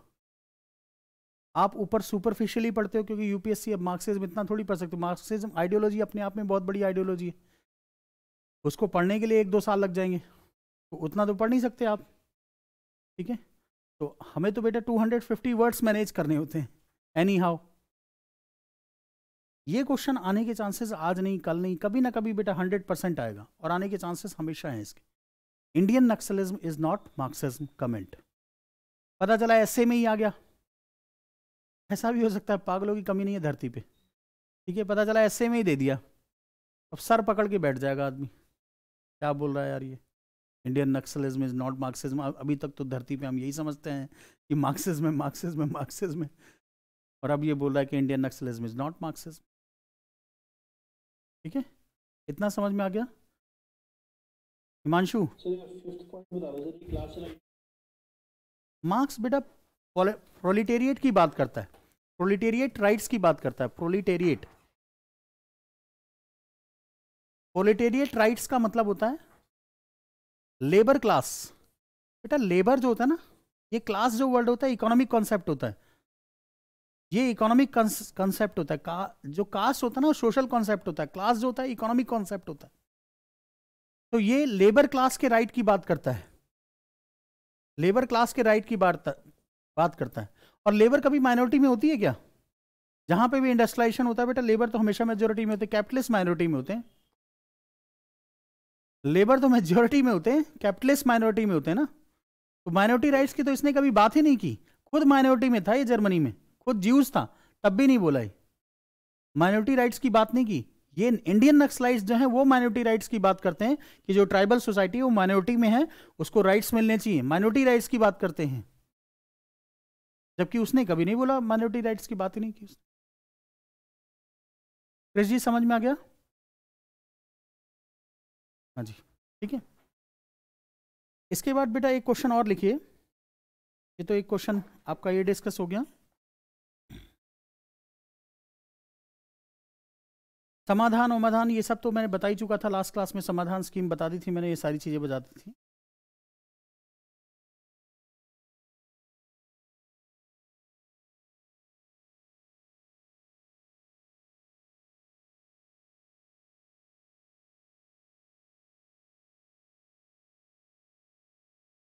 देखिए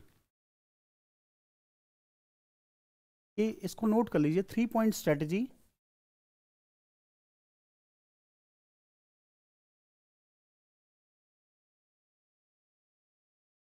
of current government to tackle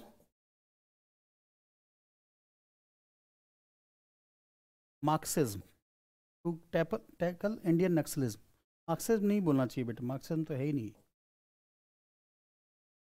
to tackle Indian nationalism, Naxalite, Indian Naxalism. कि किसने बोला था बेटा? 3 पॉइंट स्ट्रेटजी दी थी मेरे प्यारे भाइयों और बहनों, मोदी जी ने बोला था। मोदी जी ने क्या बोला? मोदी जी ने बोला कि साहब 3 चीजें करनी चाहिए हमें। बोले देखिए हमारे लोगों को कैसे भड़काते हैं, ये क्या करते हैं, एक प्रोपेगेंडा क्रिएट करते हैं कि गवर्नमेंट ऑफ इंडिया तुम्हारे लिए कुछ नहीं कर रही, ये बेकार है, तुम्हारी गवर्नमेंट नहीं। तो मोदी जी ने बोला कि ठीक है ये ऐसे बोलते हैं, तुम क्या करो, काउंटर प्रोपेगेंडा क्रिएट करो। काउंटर प्रोपेगेंडा, फर्स्ट प्रिंसिपल बोला इन्होंने, काउंटर प्रोपेगेंडा। कि देखो हम तो स्कूल तुम्हारे लिए बनाते हैं, यही उड़ा देते हैं। ऐसे बोलो, हम तो तुम्हारे लिए सड़क बनाते हैं, यही उड़ा देते हैं। हम तो तुम्हारे लिए मिड डे मील स्कीम देते हैं, यही खा जाते हैं।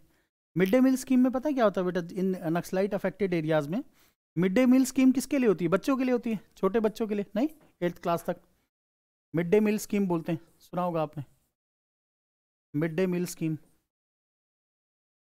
मिड डे मील स्कीम, ये स्कीम ना बेटा ये लोग क्या करते हैं कि मिड डे मील स्कीम, जैसे ही मिड डे मील बन जाता ना, तैयार हो जाता है, ये लोग स्कूल में पहुंच जाते हैं, बच्चों को भगा देते हैं और खुद खा जाते हैं। और क्या करते हैं, और कई बार क्या करते हैं कि बेटा वो जो स्कूल्स होते हैं ना, स्कूल्स के जो गार्ड होता है, जो पियन होता है, उसको बोलते हैं गेट खुले रहने देना, सब्जी वब्जी सब खुली रहनी चाहिए, बंद मत करना, नहीं तुमको जान से मार देंगे। अगर तुमने इसको गेट को बंद कर दिया तो जान से मार देंगे, जब हमारा मन करेगा तब हम आएंगे, बनाएंगे, खाएंगे और चले जाएंगे। तो मिड डे मील स्कीम का न्यूट्रिशन किसको मिलना चाहिए था? बच्चों को। मिल किसको रहा है? इनको। इसका क्या करो, प्रोपेगेंडा क्रिएट करो। है तो बात सही, इसी को बताओ लोगों को कि देखो तुम्हारे बच्चों का खाना ये खा जाते हैं नालायक, और फिर तुमको गोली से भी मारते हैं, तुम्हारे बच्चों को भी मारते हैं। प्रोपेगेंडा। मोदी जी बेटा, मोदी जी ने पॉलिटिक्स की तरह देखा, जब से मोदी जी आए, मैं बात मोदी जी की नहीं कर रहा, बात इस करंट गवर्नमेंट की कर रहा हूँ।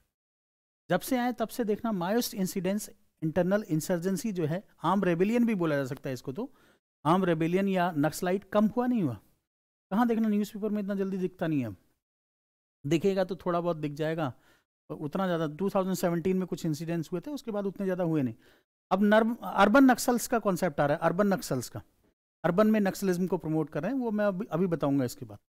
तो मोदी जी ने बोला कि इनको काउंटर प्रोपेगेंडा क्रिएट करो, काउंटर प्रोपेगेंडा। तो ये लोग करते हैं ना प्रोपेगेंडा, लोगों को समझाओ कि तुम्हारे बच्चों का खाना ये खा जाते हैं, हम तो स्कूल बना के देते हैं।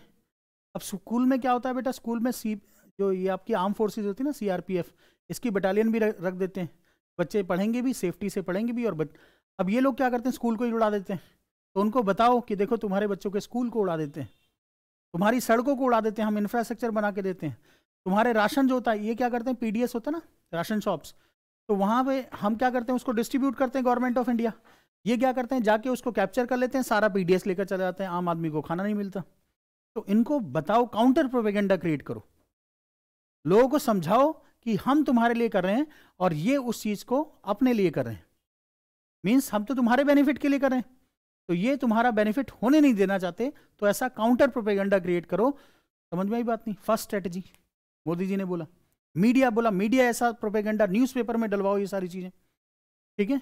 मीडिया मैनेजमेंट करो, मोदी जी मीडिया मैनेजमेंट सबसे ज्यादा करते हैं। सोशल मीडिया में मैनेजमेंट करो, मीडिया मैनेजमेंट करो, ठीक है, हर हेडक्वार्टर में दिखाओ।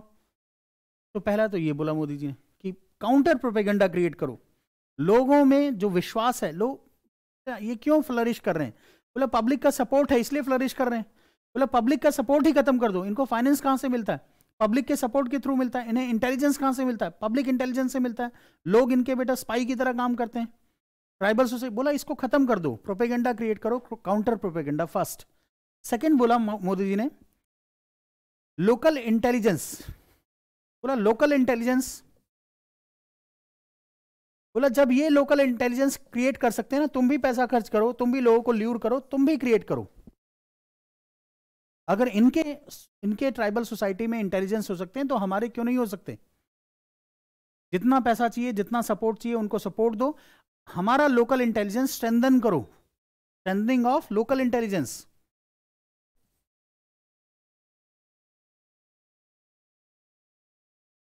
ऑफ लोकल इंटेलिजेंस, बोला लोकल इंटेलिजेंस को स्ट्रेंथन करो। जब ये कर सकते हैं तो हम नहीं कर सकते, हम तो स्टेट हैं, हमारे पास तो ज्यादा पैसा है, हमारे पास ज्यादा पावर है। Second point.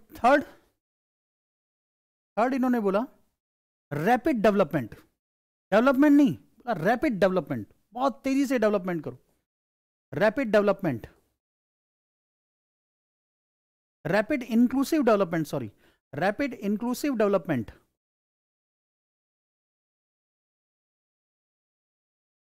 Rapid inclusive development, ये करो, रैपिड इंक्लूसिव डेवलपमेंट, अपने आप खत्म हो जाएगा। ये बेटा गवर्नमेंट ऑफ इंडिया का अभी स्टैंड है, गवर्नमेंट ऑफ इंडिया इसी चीज पे, मोदी जी ने बोला था, इसी चीज को फॉलो कर रही है। क्लियर हो गया? तो एक ये इंक्लूसिव का मतलब बेटा सोसाइटी का हर सेक्शन में डेवलपमेंट का जो प्रॉफिट होना चाहिए वो सोसाइटी के हर सेक्शन को होना चाहिए, वो पुअर हो रिच हो, इससे कोई फर्क नहीं पड़ता। अगर मान लीजिए हम ट्राइबल सोसाइटी में डेवलपमेंट कर रहे हैं तो हर सेक्शन को प्रॉफिट होना चाहिए, उसका इंक्लूसिव डेवलपमेंट होना चाहिए। मीन्स अगर लाइन में लास्ट में कोई खड़ा है, बिल्कुल लास्ट में है, बिल्कुल लास्ट में है, तो वहां तक भी वो सर्विसेज पहुंचनी चाहिए, उस बंदे डोर स्टेप पे सर्विसेज जानी चाहिए, services at the door step. E governance को प्रमोट करो, ठीक है, लोगों के घर घर राशन पहुंचाओ, उसको आने की जरूरत ना पड़े, आप पहुंचाओ। मैं आपको बताता हूं बेटा, सीआरपीएफ के जवान लेकर जाते हैं यहाँ, सीआरपीएफ के जवान लेकर जाते हैं खाना देने, मतलब ये लोग आपका राशन है, क्यों? क्योंकि लूट लेते थे। तो अब बोला सीआरपीएफ के जवान को उसके घर पे पहुंचाओ, होम डिलीवरी करवाओ, ये लो तुम्हारा राशन। अब हर घर से तो 10-10 किलो छीनने जाएगा नहीं नक्सलाइट, वो तो बल्क में जब होता था तभी छीन लेता था कि सारा यहीं से उठा लो। अब हर घर में थोड़ी जाएगा कि हर घर से तुम अपना 10 किलो चावल निकालो, ठीक है मैं लेकर जाऊंगा। गब्बर सिंह थोड़ी हो रखा है, जैसे गब्बर सिंह क्या चौराहे पे खड़ा कर दे, यहाँ पे लाके रख दो 10-10 किलो, ऐसे थोड़ी करेगा। और ऐसा करेगा तो बेटा पब्लिक अगेंस्ट हो जाएगी, पब्लिक सपोर्ट खत्म हो जाएगा। और कोई भी मूवमेंट ना बिना पब्लिक सपोर्ट के चलता नहीं है, क्योंकि इनको पब्लिक सपोर्ट था, इसलिए 1967 से 2020 तक ये सर्वाइव कर पाए। जिस दिन पब्लिक सपोर्ट खत्म हो जाएगा उस दिन ये सर्वाइव नहीं कर पाएंगे। मेरी बात समझ? इसलिए मोदी जी ने ये स्ट्रेटेजी दी। मोदी जी तो नहीं बोलेंगे, गवर्नमेंट ऑफ इंडिया की स्ट्रेटेजी बोलेंगे, बोला मोदी जी ने था, लेकिन गवर्नमेंट ऑफ इंडिया की स्ट्रेटेजी। क्लियर हो गया? अब पॉइंट आता है बेटा नेगेटिव और positive.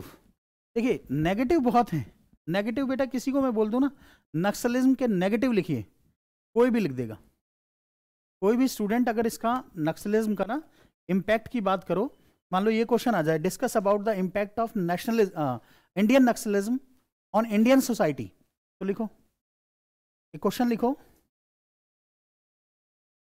Discuss about the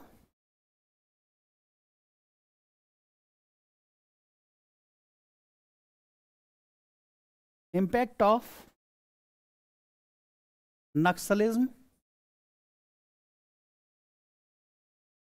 on Indian society।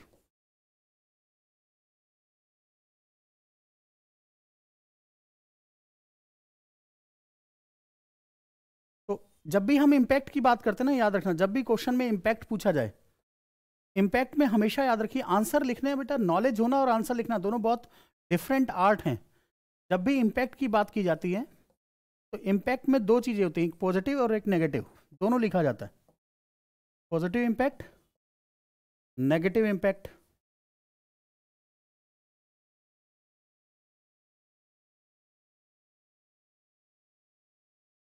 तो पहले लिखिए नेगेटिव इम्पैक्ट। नेगेटिव इम्पैक्ट तो बहुत सारे हैं। नेगेटिव इम्पैक्ट क्या है बेटा? Number 1, loss of life and property. Violent activities करते हैं तो loss of life and property हो जाता है फर्स्ट। नेगेटिव बहुत सारे हैं। नेगेटिव अगर इम्पैक्ट की बात करें, हम इसमें नेगेटिव इम्पैक्ट की बात करें,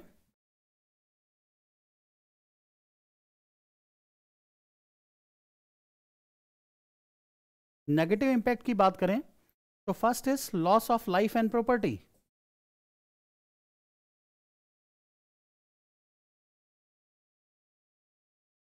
सेकंड, लॉस ऑफ इंफ्रास्ट्रक्चर। हम बनाते हैं बेटा, उड़ा देते हैं लोग।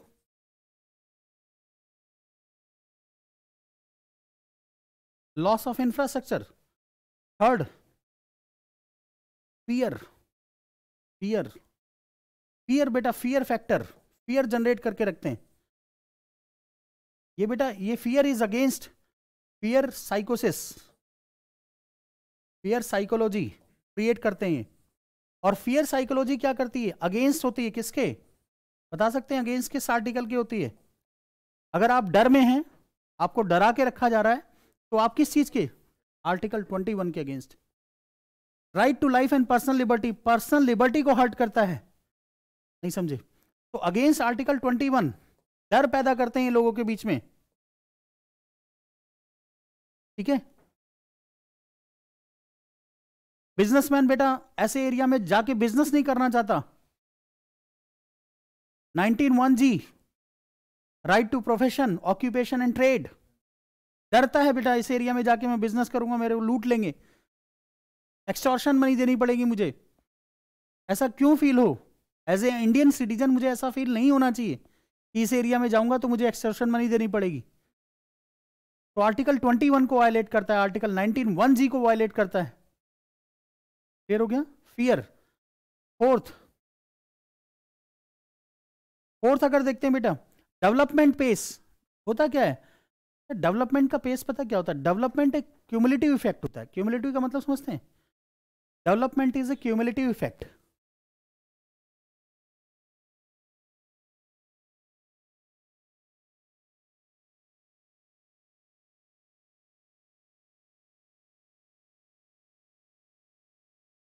क्यूमुलेटिव फ्रीक्वेंसी सुना आपने बेटा? स्टैट्स में पढ़ाते हैं। स्टैट्स में देखिए, जैसे फ्रीक्वेंसी होती है और क्यूमुलेटिव फ्रीक्वेंसी निकालते हैं। क्यूमुलेटिव फ्रीक्वेंसी 1 है तो यहाँ पहले 1 रहेगी, ये 2 हो गया, ठीक है? सो ये 3 हो जाएगा। ऐसे ऐड करते रहते ना। होता क्या? क्यूमुलेटिव का मतलब पता क्या होता है? ऐड ऑन होना। समझ रहे बेटा? क्यूमुलेटिव डेवलपमेंट, डेवलपमेंट हमेशा क्यूमुलेटिव होता है। क्यूमुलेटिव का मतलब जो पुराना डेवलपमेंट है वो उसमें जो नया डेवलपमेंट होगा वो ऐड हो जाएगा। Development is a cumulative effect. ये क्या करते हैं बेटा? डेवलपमेंट, जैसे आपने डेवलपमेंट किया, स्कूल, पहले आपने स्कूल डेवलप किया, स्टेट ने स्कूल बना दिया, तो स्टेट को लगता है कि चलो स्कूल तो बना दिया हमने, अब हमें अच्छे टीचर रखने। स्टेट ऐसा सोचता है कि अच्छे टीचर रखेंगे, quality Eklavya model of scheme implement करेंगे। गवर्नमेंट सोचता है कि अब स्कूल इंफ्रास्ट्रक्चर बन गया, अब हम एकलव्य मॉडल ऑफ स्कीम, समझते ना? एकलव्य मतलब ट्राइबल सोसाइटी को हम एजुकेट करेंगे, उनके कल्चर को एजुकेट करेंगे, अब ये करेंगे। गवर्नमेंट सोचता है कि अब क्यूमुलेटिव इफेक्ट आएगा इसमें, ये स्कूल ही उड़ा देते हैं, फिर दोबारा से स्कूल शुरू करना पड़ता है। वो क्यूमुलेटिव इफेक्ट आ ही नहीं पाता, नहीं समझे? जैसे मैं आपको बता रहा हूँ बेटा, हम सोचते हैं कि हम तुम्हारा क्यूमुलेटिव डेवलपमेंट करेंगे, तुम्हारा लेवल रेज करेंगे, तुम्हारा क्वेश्चन डिस्कस करेंगे, तुम्हें मतलब क्वेश्चन लिखना सिखाएंगे। हम क्या करते हैं? पहले बेस प्रिपेयर करते हैं, फिर क्वेश्चन सोचते हैं कि चलो क्वेश्चन डिस्कस करेंगे। तुम उस बेस को ही खत्म कर देते हो, भूल जाते हो, पूरा साफ कर देते हो। फिर पहले दिन बोलते हैं तो लगता है कल कुछ याद ही नहीं। आज जैसे MCCI पूछ रहा था मैं, कल मैंने क्या किया था? एक डेवलपमेंट किया था पिछली क्लास में। मैंने सोचा था कि नेक्स्ट क्लास जब मैं पढ़ाऊंगा तो मैं क्यूमुलेटिव डेवलपमेंट करूंगा, कि वो डेवलपमेंट तो ऑलरेडी है बच्चे के पास, जो स्टैटिक पार्ट था जिसमें ठीक है, फैक्चुअल इन्फॉर्मेशन थी वो तो है, उसके ऊपर मैं डेवलपमेंट कर दूंगा, बिल्डिंग बना दूंगा।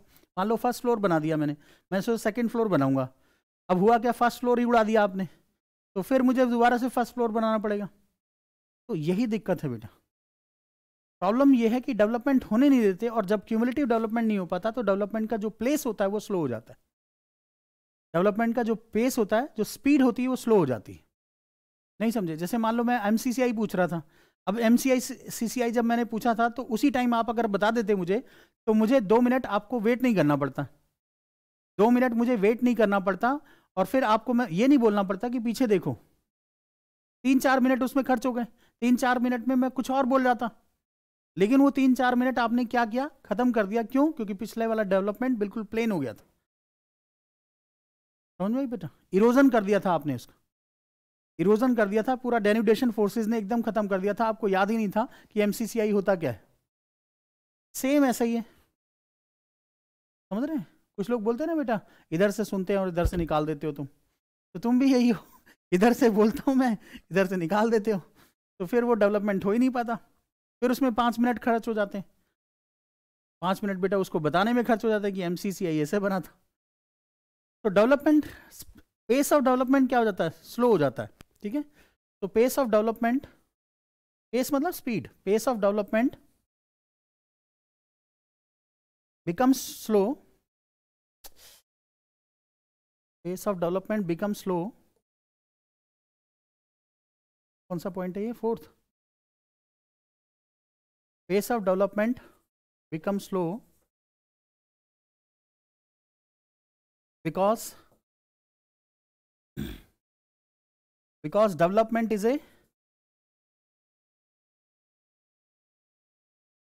is a cumulative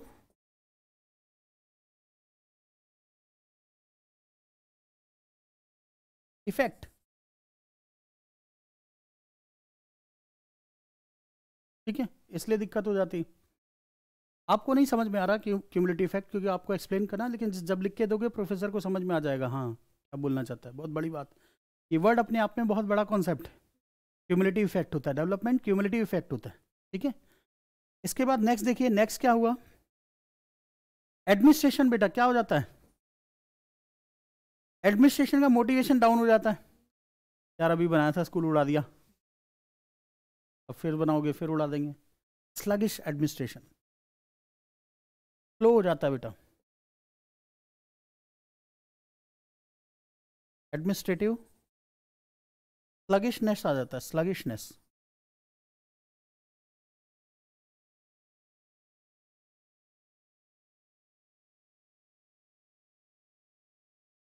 ये टाइम वेस्ट करता है।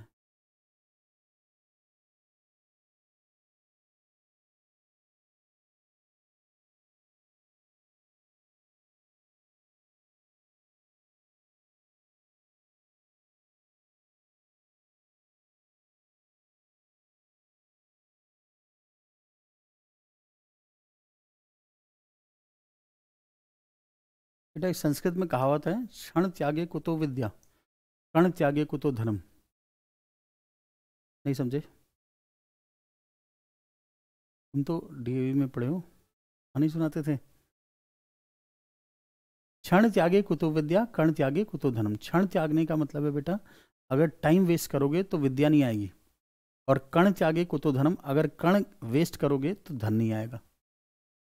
तो ना तो क्षण वेस्ट होना चाहिए और ना कण वेस्ट होना चाहिए। ठीक है,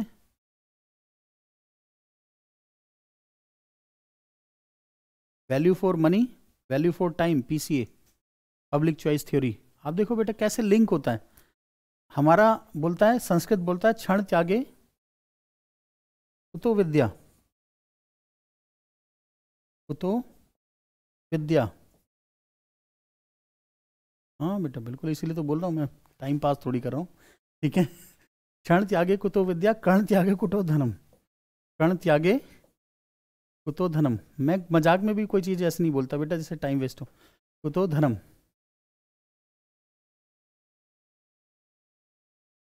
कर्ण त्यागे कुतो विद्या, कर्ण त्यागे कुतो धनम। एडमिनिस्ट्रेशन में इसी चीज़ को क्या बोलते हैं, public choice theory.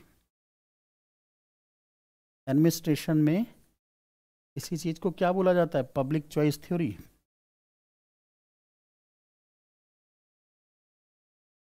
PCT means value for money, value for money, value for time.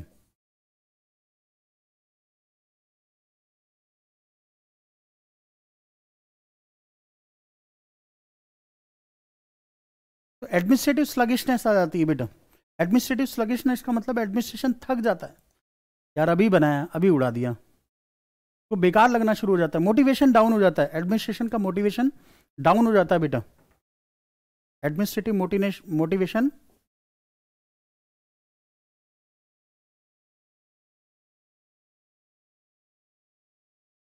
Down हो जाता है, ठीक है, डाउन हो जाता है। एडमिनिस्ट्रेटिव मोटिवेशन क्या हो जाता है? डाउन हो जाता है। ये इसका नेगेटिव इम्पैक्ट, नेगेटिव इम्पैक्ट है इस चीज का, नक्सलिज्म का, ठीक है। एक बेटा दो मूवीज देखना कभी, मतलब वैसे टाइम मिले कभी, वैसे मूड करे तो। एक न्यूटन मूवी देखी आपने? हाँ जी, वहाँ इलेक्शन करवाने जाता है ये, ठीक है, राजकुमार राव वाली है ना ये न्यूटन मूवी। देखिए बेटा, किसी ने नहीं देखी? नहीं देखी? अच्छी मूवी तो देखते नहीं हो। ऑनलाइन देखिए बेटा, वरुण न्यूटन देखिए आपने? नहीं, वो तो खैर एक्शन मूवी है यार, जो थॉट वाली नहीं। न्यूटन, ठीक है, न्यूटन देखना, उसमें वो बोलता है कि आप नक्सलवादी हो क्या, मैडम से बोलता है कि आप नक्सलवादी हो। तो मैडम आंसर देती है, बड़ा अच्छा आंसर लगता है वो, मैं नक्सलवादी नहीं, मैं आदिवासी हूँ। नक्सलवादी नहीं हूँ मैं, आदिवासी हूँ। बात सही है बेटा, ठीक है। जैसे बोलते हैं ना, my name is Khan, I am not terrorist. Same ऐसे ही बेटा नक्सल, जो आदिवासी लोग हैं ना, उनको भी ये फीलिंग आ गई है कि I am Adivasi, I am not naxalite. वो भी बेचारे मजबूरी में बोलते हैं कि हम आदिवासी हैं, हम नक्सलाइट नहीं है, ठीक है, बोलना पड़ता है उन्हें ये प्रूव करने के लिए हम नक्सलाइट नहीं हैं। ऐसा क्यों बोलना पड़ रहा है? क्यों? क्योंकि हमारा एडमिनिस्ट्रेशन सबको नक्सलाइट मान लेता है। जितने आदिवासी हैं रेड कॉरिडोर में, सबको नक्सलाइट मान लेता है, सबको एक जैसा ट्रीट करना शुरू कर देता है। और ये क्यों हो रहा है? क्योंकि मोटिवेशन डाउन है। उनको लगता है सब ये हमारी मेहनत, वैसे ही हम मेहनत बहुत मुश्किल से करते हैं, एडमिनिस्ट्रेशन कितनी मुश्किल से कोई चीज़ बनाता है, और फिर उसके बाद सब खराब कर देते हैं। तो एक यूनिवर्सल ट्रीटमेंट कर दिया कि ठीक है, आप शेड्यूल ट्राइब हैं, आप क्या हैं, आप आदिवासी हैं, तो आप नक्सलाइट हैं। जैसे जम्मू एंड कश्मीर में बेटा क्या है? मुस्लिम हैं, आतंकवादी। इंडिया में क्या है बेटा? मुस्लिम। इंडिया क्या, फॉरेन कंट्रीज में भी चले जाओ, मुस्लिम है तो आपको देखने लग जाते हैं, ठीक है, कि आप टेररिस्ट। सेम यही कॉन्सेप्ट हो गया बेटा। एडमिनिस्ट्रेशन पता है एक ही चश्मे से देखना शुरू कर देता है, एक ही स्पेक्टिकल से सबको देखना शुरू कर देता है, और सब उसको लाल रंग में ही दिखाई देता है।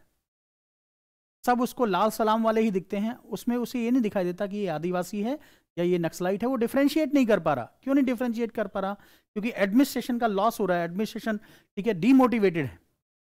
एडमिनिस्ट्रेशन डेवलपमेंट भी कर रहा है, उसके बाद भी उस डेवलपमेंट का कोई फ्रूट नहीं मिल रहा है। इसलिए एडमिनिस्ट्रेशन को लगता है ये सब लाल रंग वाले हैं, आदिवासी नहीं है, सब के सब क्या है?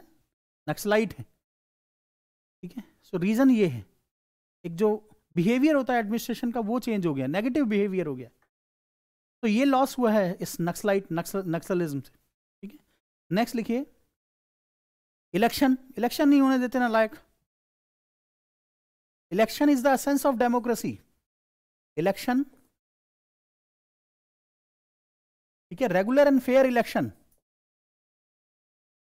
Regular and fair election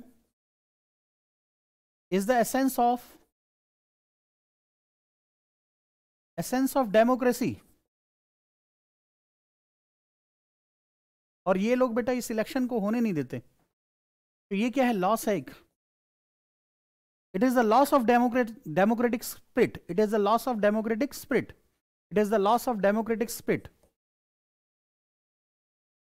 it is the loss of democratic spirit.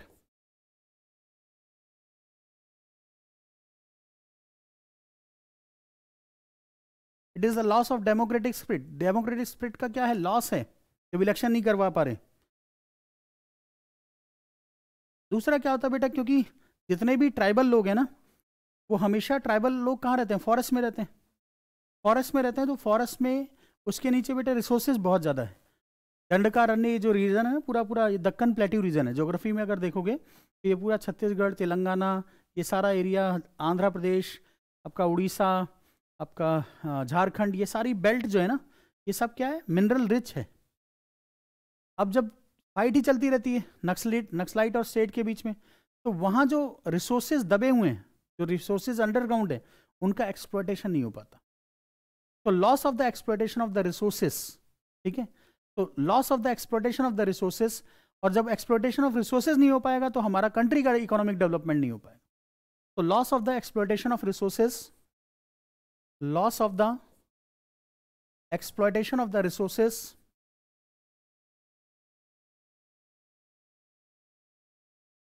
of resources of the Naxal affected areas,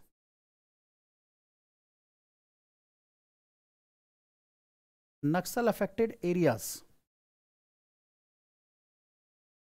और नेगेटिव इंपैक्ट क्या है, और नेगेटिव इंपैक्ट देखिए, धीरे धीरे क्या हुआ बेटा, अर्बन नक्सल्स का कॉन्सेप्ट है। अर्बन नक्सल का मतलब क्या है, देखिए अब धीरे धीरे क्या हो, नक्सलिज्म की जो फिलॉसफी है ना, क्योंकि हम पीडीएस, बहुत टारगेटेड पीडीएस चला रहे हैं, तो धीरे धीरे क्या, पॉवर्टी भी धीरे धीरे कम हो रही है, ठीक है, बहुत सारी स्कीम्स दे रहे हैं इनको हम ट्राइबल सोसाइटी को। इससे क्या हुआ, जिस चीज़ के लिए जिस चीज़ के बेसिस पे ये रूरल एरिया में ये ट्राइबल नक्सलिज्म को प्रमोट करते थे, वो चीज़ें खत्म होती जा रही हैं।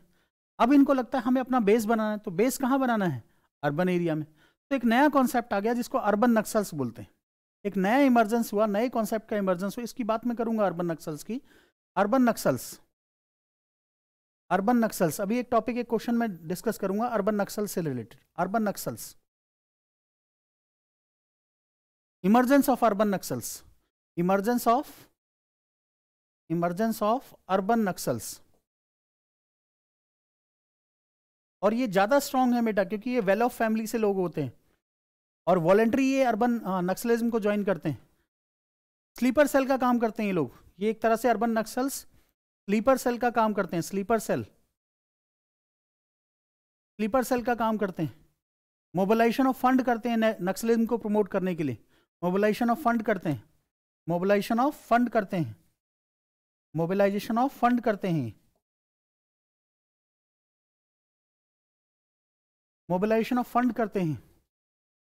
एक नई बीमारी पैदा कर दी इन्होंने, अर्बन नक्सल्स। पहले तो बेटा वैसे नक्सलिज्म ही था, अब दो कैटेगरी बना दी tribal Naxals, urban Naxals. Urban Naxals are more dangerous than, ठीक है, ट्राइबल नक्सल्स, उनसे ज़्यादा डेंजरस हैं, क्योंकि इनके पास पैसा भी है, इनके पास पावर भी है, इनके पास इंटेलेक्चुअल कैपेबिलिटी भी है, प्लस इनके पास लिंक भी है। तो ये ज़्यादा डेंजरस है पहले वाले से। पहले वालों के पास था ही नहीं, अब इनके पास ज़्यादा है। नेक्स्ट इसका नेगेटिव इंपैक्ट क्या हुआ, नेक्स्ट इज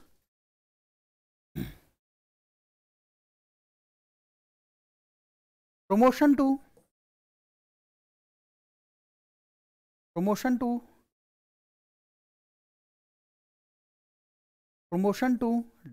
divisive forces,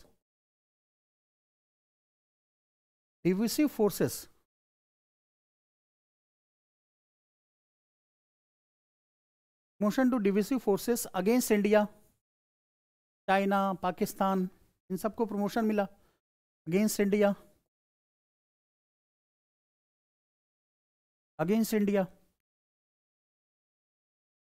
ठीक है। जो डिविसिव, डिस्टेबलाइज करना चाहती हैं, उन फोर्सेस को क्या मिला, प्रमोशन मिला इनकी वजह से। उन लोगों ने इनके साथ लिंकेजेस एस्टेब्लिश किए और इंडिया को क्या किया, डिस्टेबलाइज करने की कोशिश की, कर ही रहे हैं। They want to destabilise divisive forces को एक्सटर्नल बोलना चाहिए बेटा, external divisive forces wants to destabilize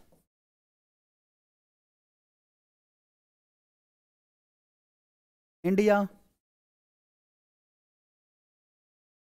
with the help of Naxalism, with the help of Naxalism,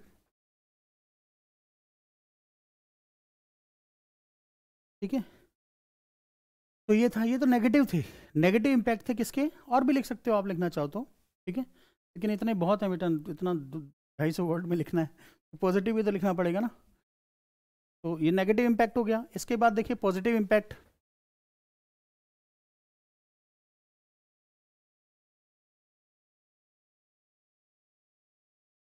बताइए बेटा पॉजिटिव इम्पैक्ट क्या हुआ।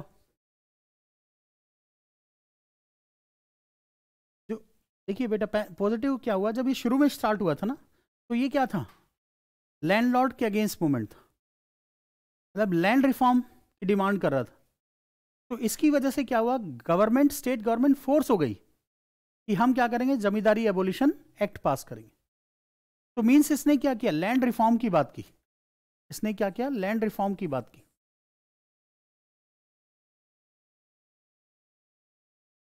लैंड रिफॉर्म की बात की, प्रमोशन टू लैंड रिफॉर्म, ठीक है, लैंड रिफॉर्म को इंक्रीज किया, इंटेंसिफाई किया।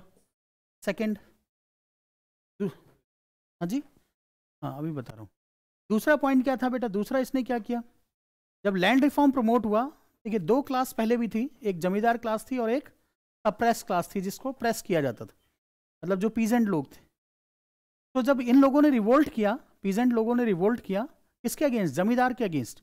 तो रिवोल्ट किस चीज के अगेंस्ट था, revolt against exploitation, revolt for dignity, revolt for freedom, revolt for liberty, इस चीज के लिए था। तो इसने क्या किया, प्रमोट किया revolt against exploitation,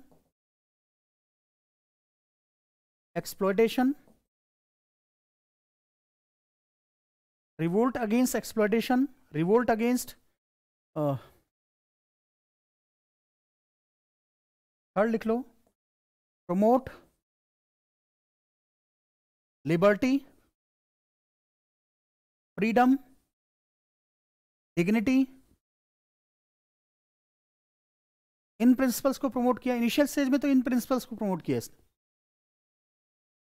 fourth, it was against caste suppression, against caste dominance, dominance और सप्रेशन।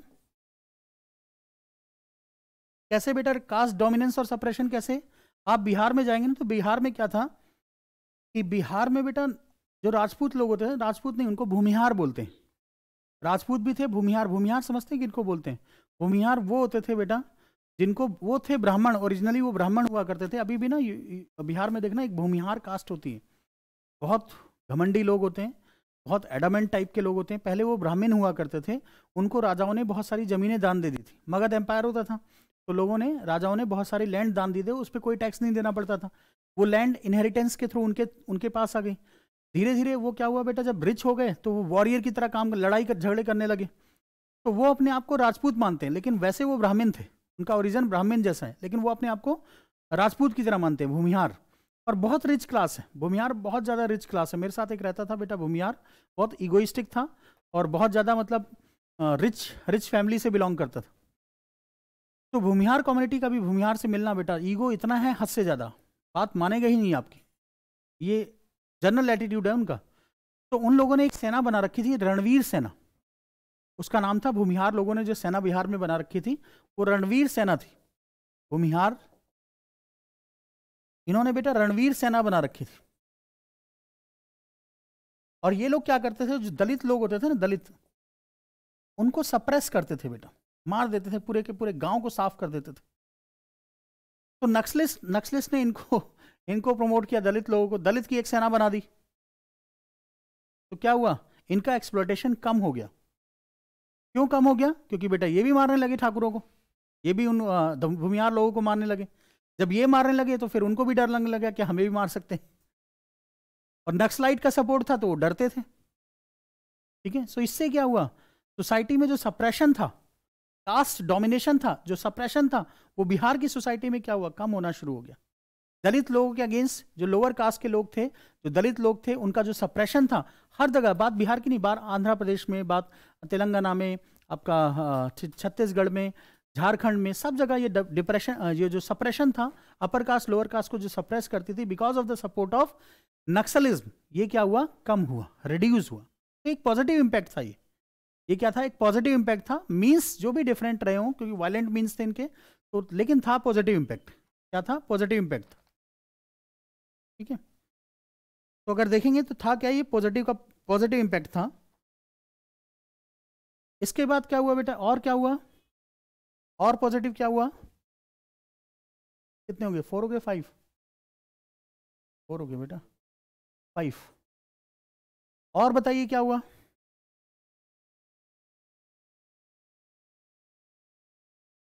हाँ वेरी गुड। पहले उस एरिया में एडमिनिस्ट्रेटिव वैक्यूम था, अब क्या हुआ, administrative presence increases, administrative vacuum was field, vacuum was filled by administrative machinery, administrative machinery. मैंने बेटा हमेशा बताया कि छत्तीसगढ़ में ना सबसे ज्यादा इफेक्टिव इंप्लीमेंटेशन है पीडीएस का, because of the fear of Naxalism. तो 6th, effective delivery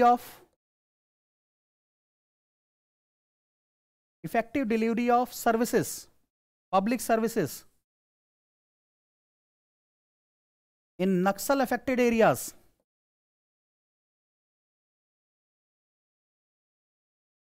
Naxal affected areas। 7th, development, rapid development शुरू हुआ, rapid development in left wing extremist areas, LWE extremist areas. और क्या हुआ, पॉजिटिव इंपैक्ट, और बताइए, रोशनी स्कीम, बेटा गवर्नमेंट ने ऐसी स्कीम रन करना शुरू की, रोशनी स्कीम स्किल डेवलपमेंट की, एक रोशनी स्कीम रन होती है, रोशनी स्कीम, तो बेटा कैपिटल में लिखना, रोशनी स्कीम।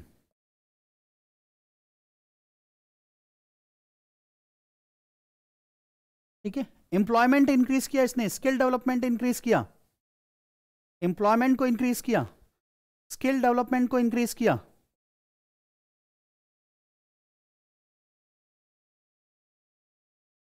स्किल डेवलपमेंट को इंक्रीज किया, सोशल और इकोनॉमिक डेवलपमेंट किया।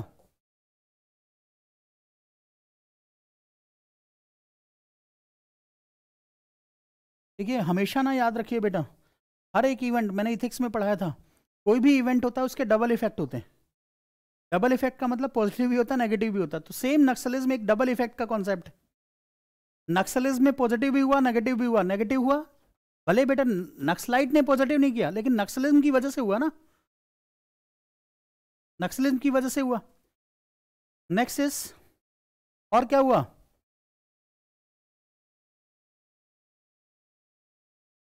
Communication, development of communication.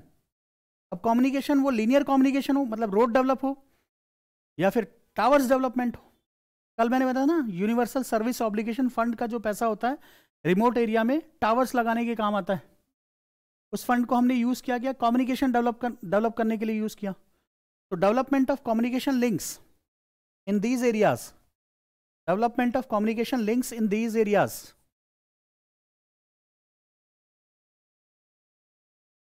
Of communication links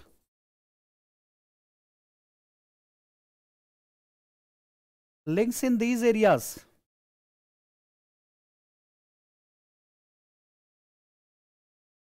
communication of development of communication links in these areas means left wing extremist areas। और क्या हुआ बेटा, और बताइए क्या डेवलपमेंट हो गया।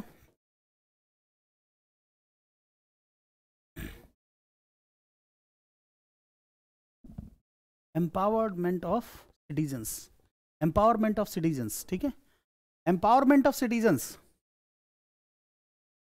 डिमांडिंग हो गए वहां के लोग ना। Empowerment of tribal society, empowerment of tribal society means tribal society क्या हो गई? डिमांडिंग हो गई।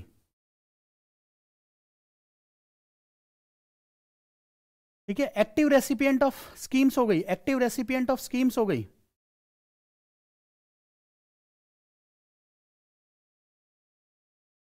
ऑफ स्कीम्स हो गई, एक्टिव रेसिपिएंट्स ऑफ स्कीम हो गई,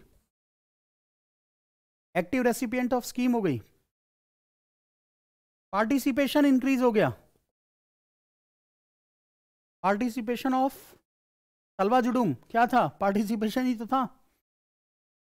ठीक है, सलवा जुडूम कल बताया था मैंने, सरंडा एक्शन प्लान बताया था मैंने, सब क्या था? ट्राइबल सोसाइटी का participation in the developmental process. तो increase of participation of tribal society in developmental process, in developmental process.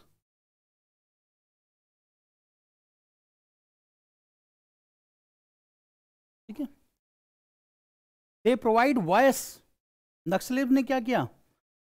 Naxalism में एम्पावरमेंट में देखिए बेटा क्या क्या प्रोवाइड हुआ। They provide voice to voiceless,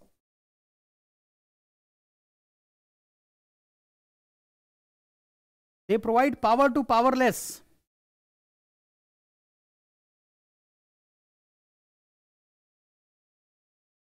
नीचे देखना ये लाइन लिखी हुई है बेटा, राम फाउंडेशन लिखा हुआ है ना, उसमें लिखा हुआ है voice to voiceless, power to powerless. देखा ही नहीं होगा, देखा है? तो ये चीज किया उन्होंने, वॉइस प्रोवाइड की किसको? वॉइसलेस को। पावर प्रोवाइड की किसको? पावरलेस को, जिसके पास पावर नहीं थी। वो मींस डिफरेंट थे, अलग है, वायलेंट मींस थे, बट था, इसका एक पॉजिटिव इंपैक्ट हुआ। ठीक है, और बताइए। Trust,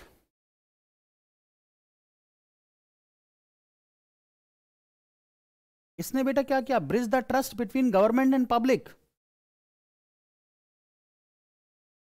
bridge the trust deficit between government and public,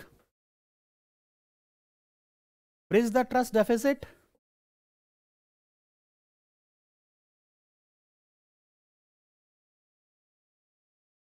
between government and public।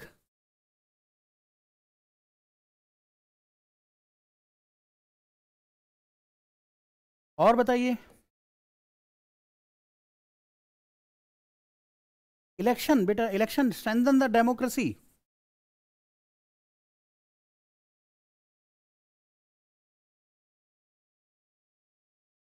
Regular election होते हैं, पार्टिसिपेशन अच्छा होता है, गवर्नमेंट इसको इंश्योर करती है।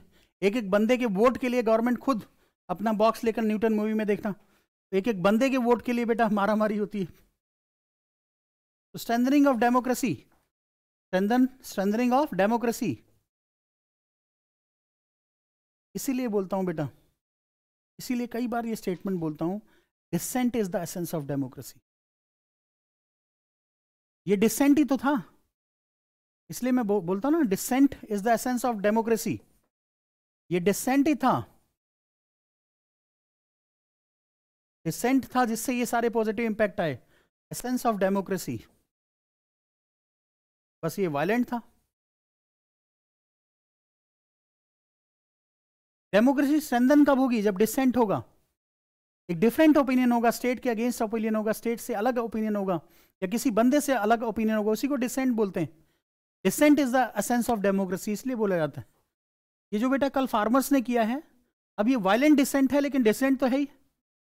इससे डेमोक्रेसी वीक नहीं होती, डेमोक्रेसी स्ट्रेंथन होती। डेमोक्रेसी अपने आप को करेक्ट करती है, सेल्फ करेक्शन करती है। बस डिसेंट कई बार क्या होता है? पीसफुल होता है, कई बार क्या होता है? वायलेंट होता है। ये भी क्या था? वायलेंट डिसेंट था, पीसफुल डिसेंट नहीं था। बात समझ में? तो अगर ये डिसेंट नहीं होता तो इन एरियाज में, रिमोट एरियाज में, लेफ्ट विंग एक्सट्रीमिस्ट एरियाज में डेमोक्रेसी स्ट्रेंथन नहीं होती, सोशल डेवलपमेंट नहीं होता, इकोनॉमिक डेवलपमेंट नहीं होता। यही बात समझ में आ रही है? तो ये था बेटा, ये क्वेश्चन इस तरह से इस आंसर को लिखना है और लास्ट में ये लिख देना है, bridge the trust deficit between government and public. Government और लेफ्ट विंग एक्सट्रीमिस्ट एरियाज में जो पब्लिक थी ना, उनके बीच में ट्रस्ट डेफिसिट था। उनको लगता था गवर्नमेंट हमारा ख्याल ही नहीं रखती। नक्सलिज्म की वजह से गवर्नमेंट ने क्या किया, अपनी सर्विसेज को उस एरिया में डालना शुरू किया, एडमिनिस्ट्रेटिव वैक्यूम को क्या किया, फिल किया। तो उनको लगा कि ये गवर्नमेंट, पहले लगता था ये गवर्नमेंट हमारी नहीं है क्योंकि हमारा ख्याल नहीं करती, और गवर्नमेंट को लगता था हमें इंटरफेयर नहीं करना चाहिए। जैसे सीधी सी बात है, मैं आपको बताता हूँ बेटा, कई बार क्या होता है, फादर जो होते हैं ना, इंटरफेयर नहीं करते आपके मैटर में, तो आपको लगता है कि फादर हमारा केयर नहीं करते, ठीक है, और फादर को लगता है कि ये बच्चा बड़ा हो गया, मुझे इंटरफेयर नहीं करना चाहिए। तो आप उनसे क्या हो जाते हैं, कटना शुरू हो जाते हैं, साइड होना शुरू हो जाते हैं, ठीक है।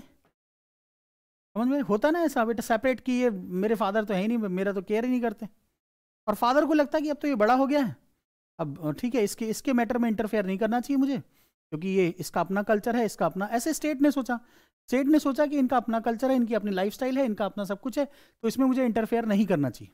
स्टेट ने ये सोच के किया। पब्लिक को ये लगा कि ये तो हमारी स्टेट ही नहीं है, हमारी गवर्नमेंट ही नहीं है, ये हमारा ख्याल नहीं रखती।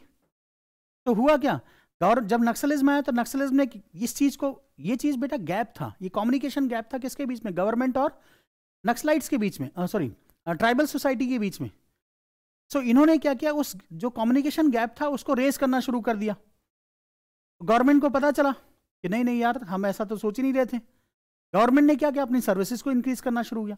तो जो ट्रस्ट डेफिसिट था वो नक्सलिज्म की वजह से क्या हो गया, ब्रिज हो गया, क्योंकि नक्सलिज्म ने एक कम्युनिकेशन गैप जो स्टेट और पब्लिक के बीच में था उसको क्या किया, ब्रिज कर दिया थ्रू डिसेंट, वायलेंट डिसेंट हो या वैसे डिसेंट हो, प्रोपेगेंडा क्रिएट किया या जो भी क्रिएट किया, उससे क्या हुआ, जो ट्रस्ट डेफिसिट था स्टेट और पब्लिक के बीच में वो ब्रिज हो गया, डायरेक्टली इनडायरेक्टली क्या हो गया, वो ब्रिज हो गया। तो ये क्या था, पॉजिटिव इंपैक्ट। नक्सलिज्म ने क्या किया कि जो स्टेट और पब्लिक के बीच में जो कम्युनिकेशन गैप था, ठीक है, जो स्टेट समझ नहीं पा रही थी, उसको क्या किया, ब्रिज किया। आगे समझ में, ठीक है। तो ये इसके पॉजिटिव इंपैक्ट है, नेगेटिव इंपैक्ट तो है ही, पॉजिटिव इंपैक्ट भी है। तो एक क्वेश्चन डिस्कस किया मैंने, दूसरा क्वेश्चन था, ये जो क्वेश्चन है, ये क्वेश्चन क्या था, discuss about the impact of Naxalism on Indian society और लेफ्ट विंग, ऐसे भी लिख सकते हैं, लेफ्ट विंग एक्सट्रीमिस्ट एरियाज, ठीक है, लिख लीजिए, discuss the impact of Naxalism, discuss the impact of Naxalism, impact of Naxalism on left wing extremist areas, ठीक है, बस खत्म। तो इम्पैक्ट में हमेशा जब भी इम्पैक्ट का क्वेश्चन आता है तो दो चीजें लिखी जाती है, पॉजिटिव भी लिखा जाता है और नेगेटिव भी लिखा जाता है, याद रहेगा। तो ये बेटा दो क्वेश्चन थे, पहला क्वेश्चन मैंने कराया था, Indian Naxalism is not Marxism comment, और दूसरा क्वेश्चन ये, दोनों को लिख के आपको सबमिट कर देना है, ठीक है, सबमिट कर देना। और नक्सलिज्म बेटा, नक्सलिज्म से मैंने बोला ऐसे भी आता है, नक्सलिज्म से आपका क्वेश्चन भी आते हैं, ठीक है, मोस्ट इंपॉर्टेंट, ठीक है, बहुत बर्निंग टॉपिक है यूपीएससी के लिए, बहुत ज़्यादा ऐसे भी आता है, बर्निंग टॉपिक है, तो इसके बारे में बहुत डीप में नॉलेज होनी चाहिए, तब आप इस चीज़ को कर सकते हैं, नहीं तो नहीं कर पाएंगे, ठीक है। चलिए, थैंक यू।